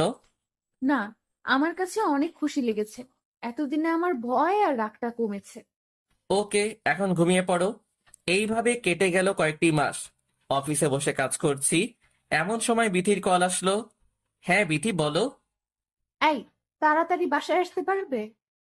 এখন তো আমি অফিসে আছি, কিভাবে আসবো? না, তোমাকে আসতেই হবে, আমি কিছুই জানি না। এই বলে বিথি কল কেটে দিল। এত তাড়াতাড়ি আসতে বললো কেন? কোনো সমস্যা হয়নি তো? কাজ ফেলে রেখে দ্রুত গাড়ি নিয়ে চলে আসলাম বাসায়। রুমে এসে দেখি বিথি শুয়ে আছে। কি হয়েছে? এইভাবে তাড়াতাড়ি আসতে বললে কেন? খুব তাড়াতাড়ি চলে এসেছে দেখি। কি হয়েছে? জানো, আজকে আমি অনেক খুশি। কারণটা শুনলে তুমিও খুশি হবে। তাহলে বলো সেই কারণটা। না, আমার লজ্জা করছে। তুমি বুঝে নাও। আরে তুমি না বললে আমি বুঝবো কেমনে? বলো প্লিজ। তুমি বাবা হতে চলেছো। বিথির কথা শুনে বলার ভাষা হারিয়ে ফেলেছি। আমি কি ভুল শুনেছি নাকি? কি বলেছো আবার বলো। কেন, শুনতে পাওনি? তুমি পিচ্চি বাচ্চার বাবা হবে। বিথির কথা শুনে এত খুশি হলাম যে বিথিকে কোলে তুলে ঘোরাতে লাগলাম। এই, কি করছো? আমাকে নামাও, ভয় লাগছে খুব। না, আজকে নামাবো না। আজ আমি অনেক খুশি। ইয়াহু! হয়েছে, এবার আমাকে নামাও প্লিজ। বিথিকে কোল থেকে নামালাম। আজ সত্যি আমি অনেক খুশি, কারণ তুমি আমাকে সেরা গিফট উপহার দিতে যাচ্ছ। আগে আমার জন্য আচার নিয়ে আসো, তারপর কথা হবে। ওকে, এক্ষুনি যাচ্ছি। এই বলে ঘর থেকে বেরিয়ে যেতে মায়ের সাথে দেখা। কিরে, বইয়ের জন্য আচার কিনতে যাচ্ছিস বুঝি? ইয়ে মানে মা। থাক, আর লজ্জা পেতে হবে না। এখন যে কাজের জন্য যাচ্ছিস সেটা কর। হুম। দোকানে এসে বিথির জন্য নানান ধরনের চাটনি কিনলাম। বাসায় এসে বিথিকে দিলাম। এই নাও আচার, আর আজ থেকে তুমি কোনো কাজ করবে না। তাহলে কাজ করবে কে সব? তোমার সব আমি কাজ করে দিব। তোমার কাজ হচ্ছে আমার পিচ্চিটার খেয়াল রাখা। তাহলে আমার খেয়াল কে রাখবে? তোমার খেয়াল আমি রাখবো। ওকে, দেখবো কেমন খেয়াল রাখতে পারো। হুম, তুমি এখন রেস্ট নাও, আমি আসছি। কই যাও তুমি? আসছি, তুমি শুয়ে থাকো। এই বলে বাসা থেকে বেরিয়ে তানভীরকে কল দিলাম। দোস্ত, একটু আড্ডা দেওয়ার জায়গায় আসতে পারবি? কেন? এখন আবার কি কাজ? তাড়াতাড়ি আয়, সব বলছি। ওকে। কল কেটে দিয়ে রাফিকে কল দিলাম। হ্যাঁ দোস্ত, বল। দোস্ত, একটু আমাদের আড্ডা দেওয়ার জায়গায় আসতে পারবি? ওকে, আমি আসছি। কল কেটে দিয়ে ফারিয়াকে কল করলাম। কিরে, এতদিন পর আমার কথা মনে পড়লো? এত কথা বলার টাইম নেই, আমাদের আড্ডাখানায় তাড়াতাড়ি আয়। কেন? এত জরুরি কেন? আসতে বলেছি, আসবি ব্যাস। ওকে, আসছি। কল কেটে দিয়ে আমি দ্রুত আড্ডাখানায় চলে গেলাম। গিয়ে দেখি একটা শালাও আসলো না। ওদের জন্য অপেক্ষা করতে লাগলাম। কিছুক্ষণ পর তিনজন একসাথে আসলো। কি রে, তোদের আসতে এত দেরি হলো কেন? আরে ভাই, কল দিলে তো আর আসা যায় না, আমাদেরও তো কিছু কাজ থাকে। এখন এত কথা বাদ দে, আগে বল কেন ডেকেছিস? আজকে তোদের মন খুলে ট্রিট দিব, তাই ডেকেছি। কারণটা কি? আজ তোকে অনেক খুশি খুশি লাগছে। ঠিক ধরেছিস, আজকে আমি সত্যি অনেক খুশি। তা কিসের জন্য এত খুশি? কারণটা বলবি তো? আগে একটা রেস্টুরেন্টে চল, তারপর সব বলবো। হুম, আজকে তোর সব টাকা খরচ করব। আচ্ছা করিস। সব হারামিগুলোকে নিয়ে একটা রেস্টুরেন্টে বসলাম। ওরা ওদের পছন্দের খাবার অর্ডার করে দিয়েছে। এইবার বল কারণটা কি? জানিস, আমি বাবা হতে চলেছি। বাহ, খুব খুশির সংবাদ। অভিনন্দন জানাই। শালা, এত তাড়াতাড়ি খেলে দিয়েছিস? এই বলে ওরা হাসাহাসি করতে লাগলো। ওই শালা, কেলিয়ে দাঁত ভেঙে দিব কিন্তু। তানভীর, ঠিকই বলেছিস। কেমন করলি কামটা? এই, তোরা চুপ থাকবি? তোদের বেলা আসুক, তারপর দেখাবো মজা। বন্ধু, আমি মজা করেছি, মাইন্ড করিস না। আরে ধুর, মাইন্ড নেওয়ার কি আছে। এইভাবে ওদের সাথে কতক্ষণ আড্ডা দিয়ে বাসায় চলে আসলাম। এসে দেখি বিথি অপ্রয়োজনীয় কাজ করছে। এইটা দেখে মেজাজ গরম হয়ে গেছে। এই তোমাকে না বললাম কাজ না করতে, তাহলে এইগুলো কেন করছো? আমি এখনো পুরো অসুস্থ হয়ে যাইনি, কাজ করতে পারবো আমি। তবুও তুমি কোনো কাজ করবে না। একটু করলে সমস্যা নেই তো। একবার বলেছি না এইসব না করতে। আমার কোনো কথাই তো তুমি শুনছো না। আমার ধমক খেয়ে বিথি একবারে চুপ হয়ে গেছে, আর ভয় পেয়েছে অনেক। আমার কোনো কথার জবাব না দিয়ে চলে গেল রুমে। কিছুক্ষণ টিভি দেখে রুমে এসে দেখি লাইট অফ করা। লাইটটা অন করে দেখি বিথি বিছানার এক কোণে গাল ফুলিয়ে বসে আছে। হয়তো আমার কথায় কষ্ট পেয়েছে। আমি গিয়ে ওকে ধরলাম। এই, তুমি আমাকে ধরবে না। ও মা, আমার পাগড়িটা বুঝি আমার সাথে খুব রাগ করেছে? এই বলে বিথিকে শক্ত করে জড়িয়ে ধরলাম। এই পাগলি, আমি কি তোমার খারাপ চেয়েছি নাকি? দেখো, তুমি যদি কাজ করো, আল্লাহ না করুক তোমার কোনো ক্ষতি হয়ে গেলে আমার কি হবে? তাই বলে আমাকে ধমক দিবে? ওকে বাবা, সরি, আর দিব না। এইবারের মতো মাফ করে দাও। দিব, একটা শর্তে। বলো, রাজি কিনা? কি সেই শর্ত? আমাকে প্রতিদিন ঘুম পাড়িয়ে দিতে হবে। ওকে রাজি। তুমিও কোনো কাজ করবা না? ওকে, করব না। রাতে বিধির কথা মতো ওকে ঘুম পাড়িয়ে দিয়ে আমিও ঘুমিয়ে গেলাম। রাতে বিধির কথা মতো ওকে ঘুম পাড়িয়ে দিয়ে আমিও ঘুমিয়ে গেলাম। সকালে উঠে দেখি বিধি আমার বুকের উপর বাচ্চাদের মতো ঘুমাচ্ছে। ওর ঘুমন্ত চেহারাতে যেন খুব মায়াবী লাগছে। ইচ্ছে করছিল ওর ঘুমন্ত চেহারার দিকে অপলক তাকিয়ে থাকতে, কিন্তু অফিসের তারা আর কাজটা করতে দিল না। এই বিথি, ওঠো। এই, কি হয়েছে? আমাকে ঘুমাতে দাও। এই, আমার অফিসে দেরি হয়ে যাচ্ছে, তাড়াতাড়ি ওঠো। দূর, আমার ঘুমটা নষ্ট করে দিলে। আমার অফিস আছে আজকে। তুমি এইভাবে শুয়ে থাকলে আমি যাব কি করে? হয়েছে, এবার ফ্রেশ হতে যাও। হুম, যাচ্ছি। বিথিকে বুক থেকে সরিয়ে ফ্রেশ হতে গেলাম। সবার সাথে বসে নাস্তা করে নিলাম। অফিসে যাওয়ার জন্য রেডি হচ্ছি, আর পাগলিটা আমার টাইটা বেঁধে দিচ্ছে। এই অবস্থাতেও আমার টাই বেঁধে দেওয়া লাগে? আচ্ছা, তুমি কি শুরু করলা? আমি এখনো সুস্থ আছি, আর তুমি আমাকে অসুস্থ বানিয়ে দিলে। তোমার এখন নিজের উপর যত্ন নেওয়া প্রয়োজন। এই অবস্থাতে তোমার কিছুই করা উচিত নয়। এই, আসার সময় আমার জন্য আচার নিয়ে আসবে। কেন আনবো না? অবশ্যই আনবো। এইবার আমার আরেক নিয়মের কথা মনে আছে না? হুম, আছে তো। এই বলে বিথির কপালে ভালোবাসার পরশ এঁকে দিয়ে চলে আসলাম। অফিসে এসে কাজ করতে লাগলাম। এমন সময় ম্যানেজার রফিক আসলো। স্যার, আসবো? হ্যাঁ রফিক সাহেব, আসুন, বলেন কি প্রয়োজন। স্যার, আমাদের প্রজেক্টটা সম্পর্কে অনেকের ধারণা স্পষ্ট নয়, আর সামনে এটা নিয়ে কাজ করতে হবে। হ্যাঁ, এইখানে নতুন তথ্য কোনটা? এই বিষয়ে ধারণা না থাকায় আমাদের আগামীতে সমস্যা হতে পারে, তাই সবাইকে এটা জানিয়ে দিন। ওকে, তুমি সবাইকে মিটিং রুমে নিয়ে যাও, আমি আসছি। Okay sir. এই বলে রফিক চলে গেল। আমিও ওনার পিছন পিছন মিটিং রুমে ঢুকলাম। সবাইকে নিয়ে আলোচনা করছি। এমন সময় বিথির কল আসলো। কলটা দেখেও রিসিভ করি নাই, কারণ মিটিং এর মধ্যে কলটা ধরা বেমানান। একের পর এক কল দিয়ে যাচ্ছে বিথি, তাই বাধ্য হয়ে মোবাইলটা বন্ধ করে দিয়েছি। মিটিং এর কাজ শেষ করে কেবিনে আসলাম। এসে বিথিকে কল দিলাম, কিন্তু ওর মোবাইল বন্ধ বলছে।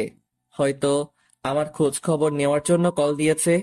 এইটা ভেবে আবার অফিসের কাজ করতে লাগলাম। অফিসের কাজ শেষ করে বাসায় ফিরলাম। এসে দেখি বাসাটা নিরিবিলি বিরাজ করছে। মা বাবা দুজনে চুপচাপ বসে আছে। আমি কিছু না বলে রুমে গেলাম।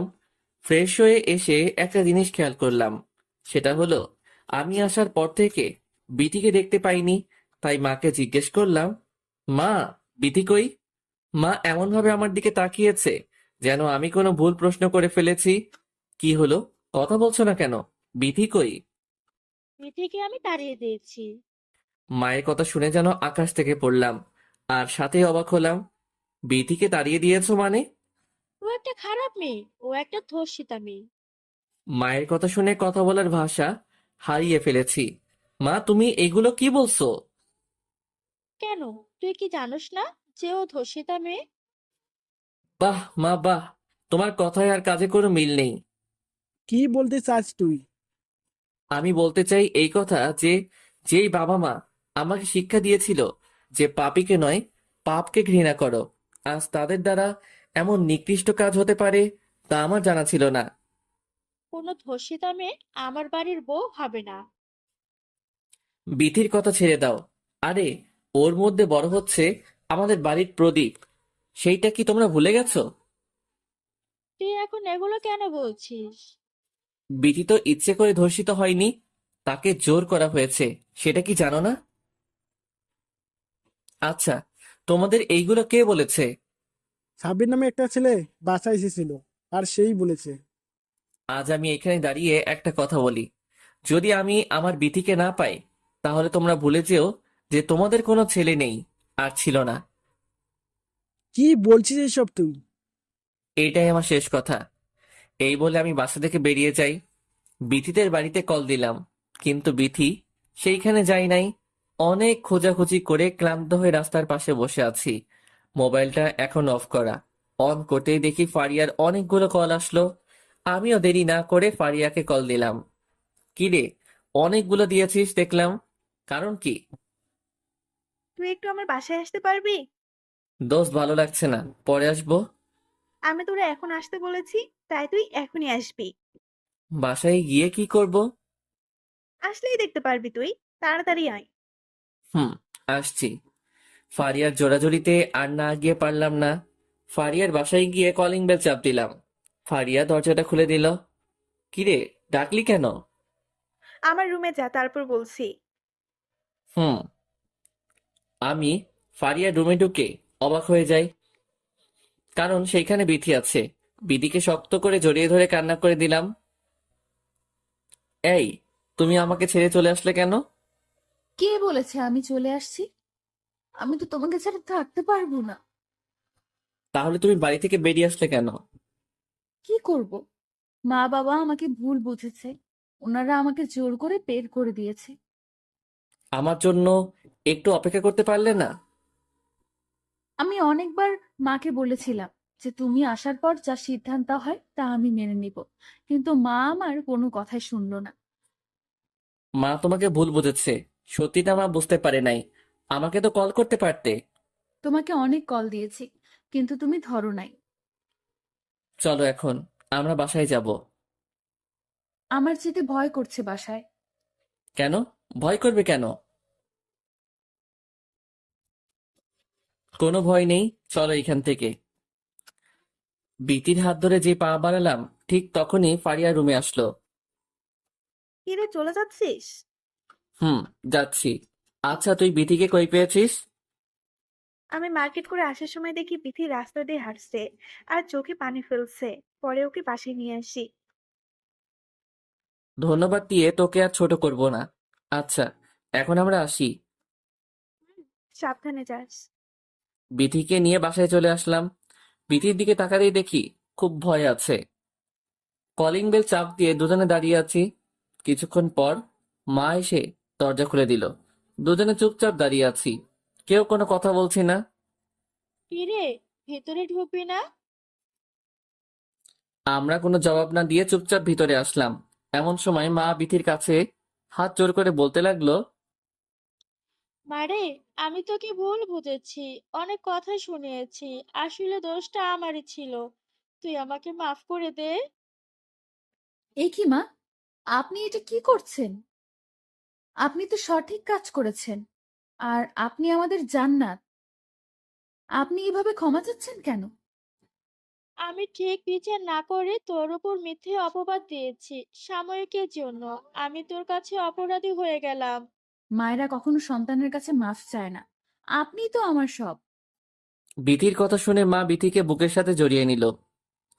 দুজনের চোখে পানি টলমল করছে। ওদের মিল বন্ধন দেখে নিজের কাছেও খুব খুশি লাগছে। সেখানে দাঁড়িয়ে না থেকে রুমে চলে আসলাম। কিছুক্ষণ পর বিথিও রুমে আসলো। তুমি আজকে আমাকে ভয় পাইয়ে দিয়েছো। জানো আজকে আমার কতটা টেনশন হয়েছিল? ওলে আমার বাবুটা লে, আর কষ্ট দিব না বাবুটাকে। আমার মনে হয়েছিল যেন আমি তোমাকে হারিয়ে ফেলেছি। এই, এই কথার কোনো দিন বলবা না। আমি তোমাকে কোনো দিন হারাতে দিব না। প্রমিস দাও। ওকে, দিলাম। আচ্ছা, আজকে কি সাব্বির বাসায় এসেছিল? হুম, আসছিল। জানো, ওকে দেখে আমি অনেক ভয় পেয়ে গেছিলাম। ওকে এত মারার পরও শিক্ষা হয়নি? ওকে আবার বোঝাতে হবে। এই বাদ দাও তো এসব মারামারি। ওকে দিলাম, বাট সাময়িকের জন্য। খাবার খাবে না? খাবো। তাহলে চলো। আজকে আমি তোমাকে খাইয়ে দিব। এইখানে খাবার নিয়ে আসো। এই প্রথম তুমি আমাকে খাইয়ে দিবে। হুম, দিব। ওকে, আমি এক্ষুনি নিয়ে আসছি। বিটি চলে গেল খাবার নিয়ে আসার জন্য। আমি এই সুযোগে তানবীরকে কল দিলাম। দোস্ত, কই তুই এখন? আমি তো বাসায়। কেন? আজকে বাসায় সাব্বির আসছিল, আর বাসায় অনেক ঝামেলা হয়েছে। ওই শালায় তোর বাসা আসছিল? হুম, আর বিথির নামে উল্টাপাল্টা কথা বলেছে, আর এই নিয়ে ঝামেলা হয়েছে বাসায়। এখন কি আর একটা শিক্ষা দিব নাকি? তাই দিতে হবে। তুই বড় ভাইদের বল ওকে যাতে পঙ্গু করে আমাকে পিক দেয়। ওকে, কাজ করে দেব। টাকা লাগবে অনেক। সব আমি দিব, তুই শুধু কাজটা করে দেওয়ার ব্যবস্থা কর। ওকে, করছি। দরজার দিকে তাকিয়ে দেখি বিটি খাবার হাতে নিয়ে দাঁড়িয়ে আছে। ওকে দোস্ত, আমি পরে কথা বলছি, বাই। এই বলে কল কেটে দিলাম। কি হলো, তুমি ওইখানে দাঁড়িয়ে আছো কেন? কি হলো? কল কাটলে কেন? কথা শেষ তাই কেটেছি। বলেছিলাম না এইসব বাদ দিয়ে দিতে। ওকে, 3 দিন পর দিব। তুমিও না খুব ফাজিল। কথা না বলে খাবারটা নিয়ে আসো। বিথি আমার সামনে খাবারগুলো সাজিয়ে রাখলো। এই কি, আমার খাবার কই? আজ আমরা দুজনে এক থালায় খাবো। হুম, এই বলে আমি খাবার হাতে নিয়ে বিথিকে খাইয়ে দিচ্ছি, আর বিথিও আমাকে খাইয়ে দিচ্ছে।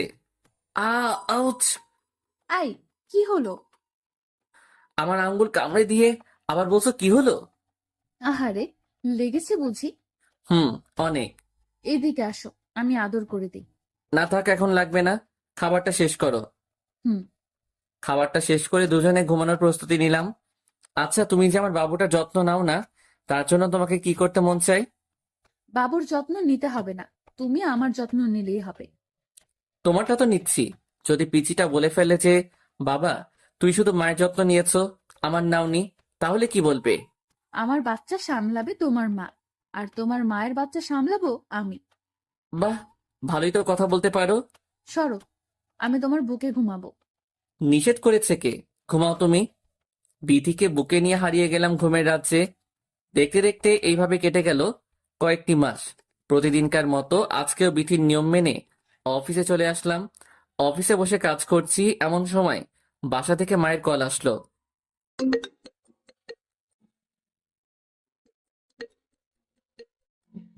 হ্যাঁ মা, বলো। বাবা, তুই একটু ইসলামিয়া হাসপাতালে আসতে পারবি? হঠাৎ হাসপাতালে গিয়ে কি করব? পেথির হঠাৎ করে পেটে ব্যথা উঠেছে, আমরা ওকে হাসপাতালে নিয়ে আসি। কি? ওকে, তোমরা চিন্তা করো না, আমি এক্ষুনি আসছি। এই বলে অফিসের কাজ রেখে হাসপাতালে চলে আসলাম, আর মনে মনে আল্লাহকে ডাকছি যেন আমার পাগড়িটার কিছু না হয়। হাসপাতালে এসে দেখি মা বাবা বসে আছে। আমাকে দেখে মা কান্না করে দেয়। মা, বিথি কই? ওকে অপারেশন থিয়েটারে নিয়ে যাওয়া হবে। আল্লাহকে ডাকো, দেখবে সব ঠিক হয়ে যাবে। সবাই মিলে থিয়েটারের বাইরে অপেক্ষা করতে লাগলাম, ডাক্তার আসার অপেক্ষায়। কিছুক্ষণ পর একজন ডাক্তার বের হলো। আমরা তার কাছে ছুটে গেলাম। ডাক্তার সাহেব, আমার স্ত্রী কেমন আছে? আলহামদুলিল্লাহ, আপনার স্ত্রী আর সন্তান উভয়ই ভালো আছে। ডাক্তারের কথা শুনে যেন প্রাণ ফিরে এলো। আর এত খুশি হয়েছি যে তা বলার মতো না, কারণ আজকে থেকে আমি বাবা হয়েছি। আমরা কি ওদের সাথে দেখা করতে পারি? এখন না, ঘন্টাখানেক পর দেখা করলে ভালো হয়। ওকে। ডাক্তারের কথা মতো ঘন্টা পর বিধির কেবিনে ঢুকলাম। দেখি পাগলিটা অন্যদিকে মুখ ঘুরিয়ে শুয়ে আছে। আমি ওর কাছে গিয়ে ওর কপালে হাত রাখলাম। ও আমার দিকে তাকাতেই ওর চোখ দিয়ে পানি পড়ছে, আর আমার হাতটা চেপে ধরে আছে। এই পাগলি, কাঁদছো কেন? দেখো, আমি তোমার সামনে। জানো, আমার কিছু মুহূর্তের জন্য মনে হয়েছিল যে আমি তোমাকে হারিয়ে ফেলেছি। চুপ একদম। আর এই ধরনের কথা বলবা না। তুই সম্পূর্ণ সুস্থ এখন। হুম। আমার আর বিথির কথার মাঝে মা এসে আমার সন্তানকে আমার কোলে দিয়ে গেল। ওর দিকে তাকাতেই যেন আমার সব ক্লান্তি চলে গেল। আমার মেয়ে হয়েছে, দেখতে ঠিক তার মায়ের মতো।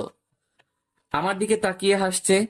আমিও কোলে রেখে বিথির কাছে দিলাম। আর বাহিরে এসে সবগুলো হারামিকে জানিয়ে দিলাম সুসংবাদটা। মা, বাবা আর বিথির জন্য খাবার নিয়ে গেলাম। মা, আমি তোমাদের জন্য খাবার এনেছি, খেয়ে নাও। হুম, আমরা খেয়ে নিব। তাহলে মা, আমি অফিসে যাচ্ছি, রাতে আবার আসবো। ওকে, সাবধানে যাস। হুম। এই বলে বিথি আর মায়ের কাছ থেকে বিদায় নিয়ে চলে আসলাম অফিসে।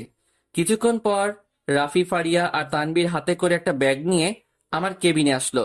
কিরে, হঠাৎ তোরা তিনজন এখানে? কেন, আসতে মানা নাকি?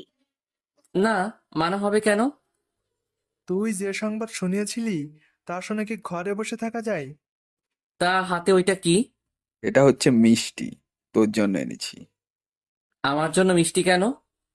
তোর মেয়ে হয়েছে, তাই তো তোর জন্য মিষ্টি নিয়ে এসেছি। মিষ্টি খাওয়ানোর কথা তো আমার, তা তোরা আনলি কেন? তোকে মিষ্টি খাওয়ানোটা আমাদের উদ্দেশ্য নয়। তাহলে উদ্দেশ্য কোনটা? তোকে মিষ্টি খাওয়াই মনে করে দিতে এসেছি যে আমাদের ট্রিটটা কবে দিবি। ও, এই ব্যাপার। আরে তোরা এই নিয়ে চিন্তা করিস না, আমি দিয়ে দিব। তাহলে তো ভালোই। সাব্বিরের খবর নিয়েছিস? ধুর, ওর খবর নিয়ে আমি কি করব? ওকে নাকি এমন মার মেরেছিল যে সে এখন পঙ্গু হয়ে আছে। আমি তো এটাই চেয়েছিলাম। শালা তোরা আজকে এই খুশির দিনে এগুলো আলোচনা করছিস? ও হ্যাঁ, তাই তো। আচ্ছা, আজকে রাতে আমাদের ট্রিটটা দিয়ে দিস। না দোস্ত, আজকে না, আজকে বিথির কাছে থাকবো। ওকে, তাহলে কাল দিস। হুম, দিব কাল। তাহলে মিষ্টিগুলা খা, আমরা পরে আসবো আবার। এখন আবার চলে যাবি? কাজ আছে আমাদের। ওকে, সাবধানে যাস। তিনজনে চলে গেল। আমি ম্যানেজারকে ডেকে পুরো অফিসের জন্য মিষ্টি আনতে বললাম। আর অফিস একদিনের জন্য ছুটি দিয়ে দিলাম। অফিসের কাজ শেষ করে সোজা হাসপাতালে চলে গেলাম। এইদিকে কি রে, তুই গোল খেয়ে বসে আছিস, কিছু করতে পারছিস না? ও আমাকে পঙ্গু করেছে আর আমি ওকে চির বিদায় দিয়ে দেব। সেই কাজ তোর দ্বারা হবে না।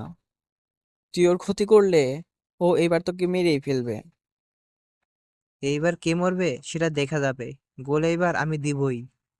যেই ছেলে তোর এই অবস্থা করেছে তাকে ছেড়ে দিলে আমাদের পথে কাটা সরবে না। কয়েক মাসের জন্য আগুন মনের মধ্যে জ্বলছে, কবে যে এর প্রতিশোধ নিব। আমি ইমনের উপর সর্বক্ষণ দৃষ্টি রাখছি, তুই চিন্তা করিস না। গুড। ও কখন কি করে, কোথায় যায়, সব আমাকে জানতে হবে। ওকে, আমি পরে আসবো, আমার আরেক জায়গায় কাজ আছে। ওকে যা, আর খবর পাইলে জানাইস। এইদিকে আমি হাসপাতালে চলে এলাম। এসে দেখি মা আর বিথি আমার সন্তানের সাথে মজা করছে। কিরে, তুই এসেছিস? মাত্র আসলাম। ডাক্তার বলেছে যে কাল বিথিকে রিলিজ করে নিতে পারবো। ও, তাহলে তো ভালোই। মায়ের সাথে কথা বলে চলে গেলাম বিথির কাছে। কেমন লাগছে এখন? ভালো লাগছে। আজকে সারাদিন তোমাকে খুব মিস করেছি। তুমি একলা করেছো, আমি কি করি নাই? না, তুমি করো নাই। কিভাবে বুঝলে যে আমি করি নাই? যদি করতে তাহলে আমাকে একটা কল দিতে। আজ পুরো অফিসের সাথে আমার খুশিটা ভাগ করে দিয়েছি, তাই তোমাকে আর কল দিতে পারি নাই। দুপুরে কিছু খেয়েছো তো? আমি খেয়েছি। আচ্ছা, আমি একটু মায়ের কাছে যাই। যাও। মায়ের কাছে গিয়ে বলতে লাগলাম, মা, তোমরা সারা দিন এখানে ছিলে, তুমিও হয়তো ক্লান্ত হয়ে পড়েছো, তুমি আর বাবা বাসায় যাও। না, আমাদের কিচ্ছু হয় নাই। তুই বাসায় গিয়ে ফ্রেশ হ, তারপর না হয় আমরা যাব। ওকে। এই বলে আমি দ্রুত গাড়ি নিয়ে বাসায় আসলাম। এসে ফ্রেশ হয়ে নিলাম। দেরি না করে আবার হাসপাতালের উদ্দেশ্যে রওনা দিলাম। যাওয়ার পথে ওদের জন্য কিছু খাবার নিয়ে নিলাম। হাসপাতালে ঢুকেই মা বাবাকে বাসায় পাঠিয়ে দিলাম। বিথির কাছে খাবার নিয়ে গেলাম। তোমার জন্য খাবার নিয়ে এসেছি। আজকে তুমি খাইয়ে দাও। ওকে, কাছে আসো। বিথি আমার কাছে এসে বসলো আর আমি ওকে খাইয়ে দিচ্ছি। খাওয়া শেষ করে আমিও খেয়ে নিলাম। তুমি এখনো অসুস্থ, তাই তুমি শুয়ে পড়ো। তুমি কি করবে? আছি আমি, আমাকে নিয়ে চিন্তা করতে হবে না। তাহলে তুমি কি না ঘুমিয়ে কাটিয়ে দিবে নাকি? বললাম না আমার চিন্তা না করতে, তুমি ঘুমাও। ওকে। একদিকে বিথির মাথায় হাত বুলাচ্ছি আর অন্যদিকে আমার মেয়ের সাথে মজা করছি। এক পর্যায়ে মা ও মেয়ে দুজনে ঘুমিয়ে যায়। আমি চুপ করে বিছানা থেকে উঠে গিয়ে চেয়ারে বসে থাকি। যদি রাতে বিথির কিছু লাগে তাই বসে আছি। বসে বসে মোবাইল টিপছি আর বিথির দিকে খেয়াল করছি। কয়েক ঘন্টা মোবাইল টিপার পর নিচ থেকে যেন চোখটা বন্ধ হয়ে আসছে। ভোর রাতে নামাজটা পড়ে চেয়ারে বসে আছি। কিছুক্ষণ পর চোখে তন্দ্রাভাব আসলো। মোবাইলটা পাশে রেখে ঘুমিয়ে পড়ি। সকালে মায়ের ডাকে ঘুম ভাঙলো। কিরে, তুই এখানে শুয়ে আছিস কেন? তোমরা এত তাড়াতাড়ি আসলে যে?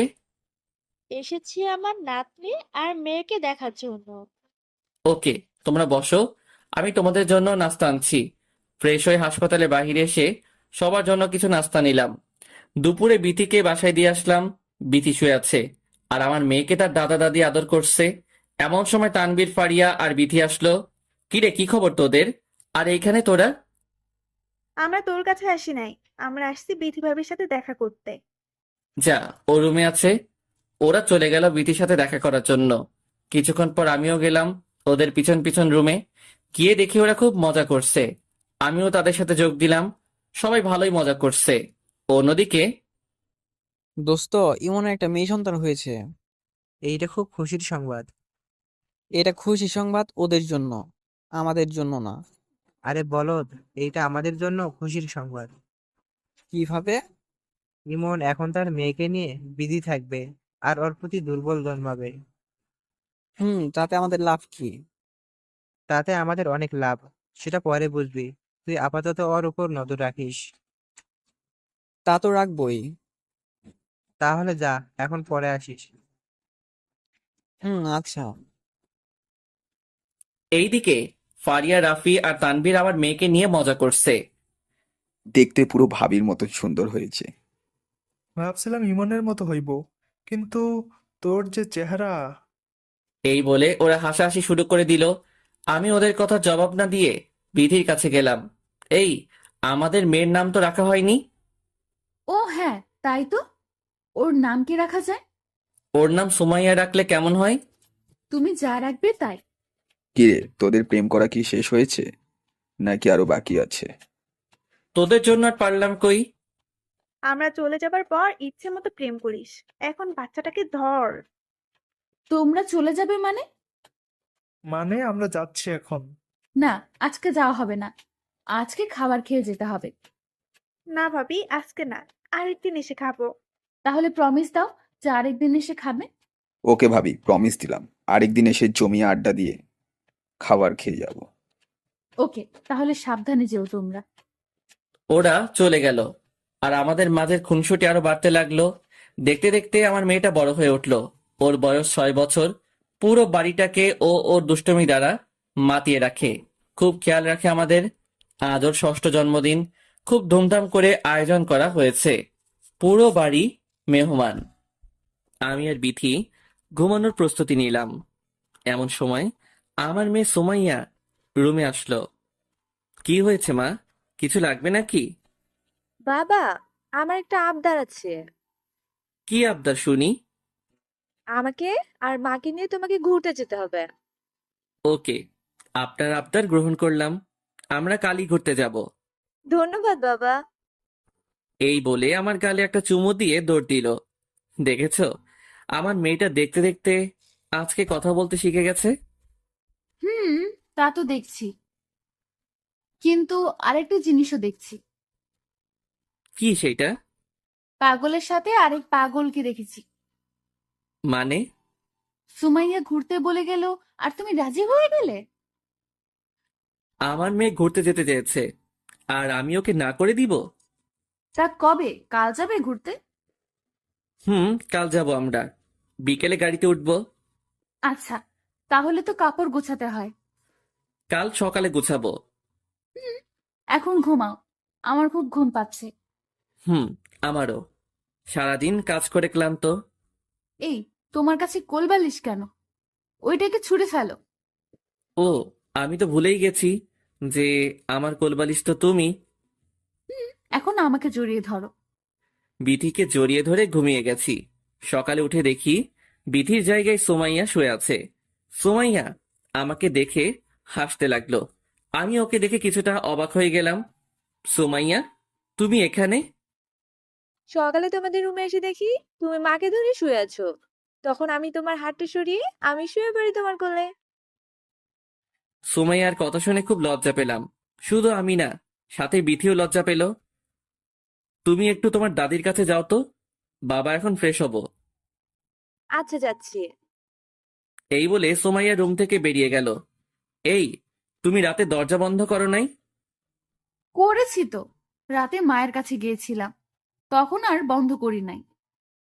তোমার ভুলের কারণে দুজনে মেয়েটার কাছে খুব লজ্জা পেলাম। আর মেয়েটাও না এত পেকেছে যা বলার বাহিরে। দেখতে হবে না কার মেয়ে? তোমার আশকারা পেয়ে মেয়েটা একেবারে মাথায় উঠেছে। এই, আজকে কিন্তু আমাদের ঘুরতে যাওয়ার কথা, মনে আছে কথাটা? হুম, আছে। খাবার খাওয়ার পর জামা কাপড় গোছাবো। ওকে, আমি ফ্রেশ হয়ে আসছি। হুম, যাও। ফ্রেশ হয়ে এসে নাস্তা করলাম। সুমাইয়া তার দাদির সাথে খেলা করছে। আমি রুমে এসে দেখি বিথি ব্যাগ গোছানোর কাজে ব্যস্ত। এসি চলার পরেও ওর মুখে বিন্দু বিন্দু ঘাম জমেছে, যেটা ওর সৌন্দর্যকে আরো বাড়িয়ে তুলছে। আমি বিথিকে পিছন থেকে জড়িয়ে ধরলাম। এই, কি করছো? কেউ দেখে ফেলবে তো। দেখলে আমার সমস্যা নাই, আমি তোমাকে ধরেছি, অন্য কাউকে তো আর ধরি নাই। আচ্ছা, তুমি দেখতেছো আমার কাজ আছে, এখন ছাড়ো। তোমার মুখের ঘামগুলোর কারণে তোমাকে খুব সুন্দর লাগছে। থাক, এখন রোমান্টিক হওয়ার দরকার নেই, আমাকে কাজ করতে দাও। বাবা, আমি কিন্তু দেখে ফেলেছি। সুমাইয়ার কথা শুনে আমি দ্রুত বিথিকে ছেড়ে দিলাম। দুজনে পিচ্চিটার কাছে খুব লজ্জা পাচ্ছি। মা, তুমি এখানে কি করছো? কিছু লাগবে নাকি তোমার? আমি এসেছি তোমার জামাগুলো দিতে। ওকে, দাও, আমরা গুছিয়ে দিচ্ছি। এই যে এগুলা। সুমাইয়ার হাত থেকে জামাগুলো নিয়ে বিথিকে দিলাম। সুমাইয়া রুম থেকে চলে গেল। আচ্ছা, তোমার কি কোনো জ্ঞান বুদ্ধি নেই? আমি কি জানতাম নাকি যে ও এমন সময় চলে আসবে? তোমাকে আমি কত করে বলেছি যে কেউ এসে পড়বে, কিন্তু তুমি আমার কথা শুনলে না। হয়েছে, আর বলতে হবে না, তাড়াতাড়ি গুছিয়ে নাও। করছি তো। আমাদের গোছানোর কাজ শেষ করে রেডি হয়ে নিলাম আর বাসা থেকে বেরিয়ে পড়লাম। আমি ড্রাইভ করছি আর সুমাইয়া আমার কোলে বসে আছে, আর বিথি পাশের সিটে বসে আছে। আমরা 3 দিনের জন্য খাগড়াছড়ি ঘুরতে বেরিয়েছি। বিকেলে গাড়ি ড্রাইভ করা শুরু করি। আমাদের সেইখানে পৌঁছাতে রাত পেরিয়ে যাবে। রাতে গাড়িটাকে একটা হোটেলে দাঁড়িয়ে করিয়ে রাতের খাবারটা খেয়ে নিলাম। খাওয়ার পর আবার ড্রাইভিং শুরু করে দিলাম। এই, আমার ঘুম পাচ্ছে। তাহলে সিটটাকে হেলে দিয়ে শুয়ে থাকো। না, এইভাবে আমার ঘুম হবে না। তাহলে কি করবে? আমি তোমার কোলে ঘুমাবো। দেখো না, আমার মা আমার কোলে ঘুমিয়ে আছে। এই, ওইটা কিন্তু আমার জায়গা, এটার ভাগ আমি কাউকে দিব না। এখন কি করব তাহলে? সুমাইয়াকে আমার বুকে দাও, আর আমি তোমার কোলে শুয়ে পড়ি। তোমাকে নিয়ে আর পারা যায় না। পারতে হবে না। এই বলে বিথি আমার কোলে ঘুমিয়ে পড়ল। আমি বিথির মাথায় হাত বুলাচ্ছি আর বিথি চুপ করে শুয়ে আছে। ভোর রাতে আমরা খাগড়াছড়ি হোটেলে গিয়ে উঠলাম, কিন্তু বিথির জন্য আমি গাড়ি থেকে নামতে পারছি না। এই বিথি, উঠো। কি হয়েছে? ডাকছো কেন? আমরা এসে গেছি তো, হোটেলে যাবে না? যাচ্ছি। এই বলে বিথি আমার কোল থেকে উঠে গেল। আমিও সুমাইয়াকে কোলে নিয়ে রুমে চলে আসলাম। গাড়িটাকে পার্কিং করে রাখলাম। সারা রাত ড্রাইভিং করে খুব ক্লান্ত হয়ে গেছি। রুমে এসে 3জনে ঘুমিয়ে গেলাম। ঘুম থেকে অনুভব করলাম কেউ একজন আমাকে ধাক্কাচ্ছে। ঘুম চোখে তাকিয়ে দেখি সুমাইয়া ধাক্কা দিচ্ছে। কি হয়েছে মা, ধাক্কা দিচ্ছ কেন? বাবা, আমরা কোথায় এসেছি? আমরা একটু পর ঘুরতে বের হব। এটা হোটেল। তাহলে ঘুমাচ্ছ কেন? ওঠো ঘুম থেকে। একটু ঘুমাতে দাও আমাদের। না বাবা, আর ঘুমাতে পারবে না, ওঠো এখন। এই তো উঠতেছি। সুমাইয়ার জোড়াজুড়িতে বাধ্য হয়ে ঘুম থেকে উঠলাম। পাশে বিথি শুয়ে আছে, ওকেও জাগিয়ে দিলাম। রেডি হয়ে নিলাম খাগড়াছড়ি ভ্রমণ করার জন্য। সকালে নাস্তা করে সারাদিন ঘুরলাম। ঘোরা শেষ করে হোটেলে আসতে আসতে রাত হয়ে গেছে। বাবা জানো, আজকে খুব ভালো লেগেছে আমার কাছে। জায়গাটা তোমার পছন্দ হয়েছে? হ্যাঁ, অনেক পছন্দ হয়েছে। তোমার আম্মুকে জিজ্ঞেস করলে না জায়গাটা কেমন লেগেছে? তুমি বসো, আমি জিজ্ঞেস করে আসছি। এই বলে সুমাইয়া ওর মায়ের কাছে চলে গেল, আর আমি শুয়ে শুয়ে মোবাইল টিপছি। অন্যদিকে শালা তুই পাগল হয়ে গেছিস। তোর কথায় আর কাজে কোনো মিল নেই। তোর আবার কি হয়েছে? ভাই, তুই সোজাসাপটা বলিস না কেন যে তুই ইমনকে কিছু করতে পারবি না? ও, এই ব্যাপার। আরে পাগল, সবুর কর। সবুরে নেওয়া ফলে। এই কথা আমি গত কয়েক বছর যাবত শুনতেছি। জানি তুই কিছুই করতে পারবি না। দেখ আমি করি কিনা, তাই ইমনের উপর নজর রাখছিস তো? তার বলা লাগবে না, সব সময় নজর রাখছি। এখন কোনো খবর পেয়েছিস ওর নামে? ও ওর স্ত্রী আর মেয়েকে নিয়ে খাগড়াছড়ি ঘুরতে গেছে। ঘুরতে দে, ওকে মজা করতে দে। শেষ চালটা আমরাই দেব। এই কথা অনেকবার শুনতেছি, কিন্তু তুই কিছুই করছিস না কেন? চুপ থাক আর এইখান থেকে যা, আমাকে ভাবতে দে। রায়হান আর কিছু না বলে রেগে সাব্বিরের রুম থেকে বেরিয়ে যায়, আর সাব্বির ভাবতে থাকে কিভাবে ইমনের ক্ষতি করা যায়। এইদিকে, এই বিথি, কই তুমি? কি হয়েছে, ডাকছো কেন? আজকে সারাদিন তেমন কথা বলো নাই আমার সাথে, কারণটা কি জানতে পারি? কই, বলেছি তো। আচ্ছা, কাল কই যাবা? দেখি কই যাওয়া যায়। কাল রাতে কিন্তু আমার ঘুম হয়নি ভালো করে। ঘুম হয়নি কেন? তুমি জানো না আমি তোমার বুক ছাড়া ঘুমাতে পারি না? সেটা তো জানি। তাহলে আজকে আমাকে বুকে টেনে নিয়ে আমাকে ঘুম পাড়াতে হবে। আচ্ছা, পারিয়ে দেব। হঠাৎ বারান্দা থেকে সুমাইয়া আসলো। বাবা খাবে না? আমার অনেক ক্ষুধা পেয়েছে। এই তো মা, আমরা এখন খাবার খেতে বের হব। সবাই মিলে বাহিরে গিয়ে খেয়ে আসলাম। এইভাবে কয়েকদিন খাগড়াছড়ি থেকে অনেক মজা করলাম। আজকে আবার শহরে ফিরে যাব। নিয়ম মাফিক আমি আবার ড্রাইভিং শুরু করে দিলাম। কিছুক্ষণ ড্রাইভিং করতেই বিথি বলে উঠল, এই গাড়ি থামাও। কেন? গাড়ি থামাবো কেন? থামাতে বলেছি, থামাও। বিথির কথা শুনে গাড়িটা সাইড করে দাঁড় করালাম। কি হয়েছে? গাড়ি থামাতে বলেছো কেন? ওই দেখো আইসক্রিমের দোকান, আমাদের জন্য আইসক্রিম নিয়ে আসো। এখন খাওয়া লাগবে না, এইগুলো খেলে পেট খারাপ করবে। না বাবা, কিছু হবে না। তুমি আমাদের জন্য আইসক্রিম নিয়ে আসো। তোমাদের জ্বালায় আর পারা যায় না। ওকে, তোমরা বসো, আমি আনতেছি। এই বলে গাড়ি থেকে বেরিয়ে রাস্তা পেরিয়ে অন্য রাস্তায় গিয়ে ওদের জন্য কিছু আইসক্রিম কিনলাম। আইসক্রিম কেনা শেষ করে রাস্তা পার হতে লাগলাম। হঠাৎ কিছু একটা আমাকে প্রচন্ড বেগে ধাক্কা মেরে চলে যায়, আর আমি ছিটকে কয়েক হাত দূরে পড়ে যাই। শুধু মনে হচ্ছে আমার মাথা দিয়ে প্রচুর রক্ত বের হচ্ছে। এরপর আমার আর কিছুই মনে নেই। গাড়ির ভিতর থেকে বিথি আর সুমাইয়া আমার এই অবস্থা দেখে দ্রুত গাড়ি থেকে আমার কাছে আসলো। দুজনে চিৎকার দিয়ে কাঁদতে লাগলো।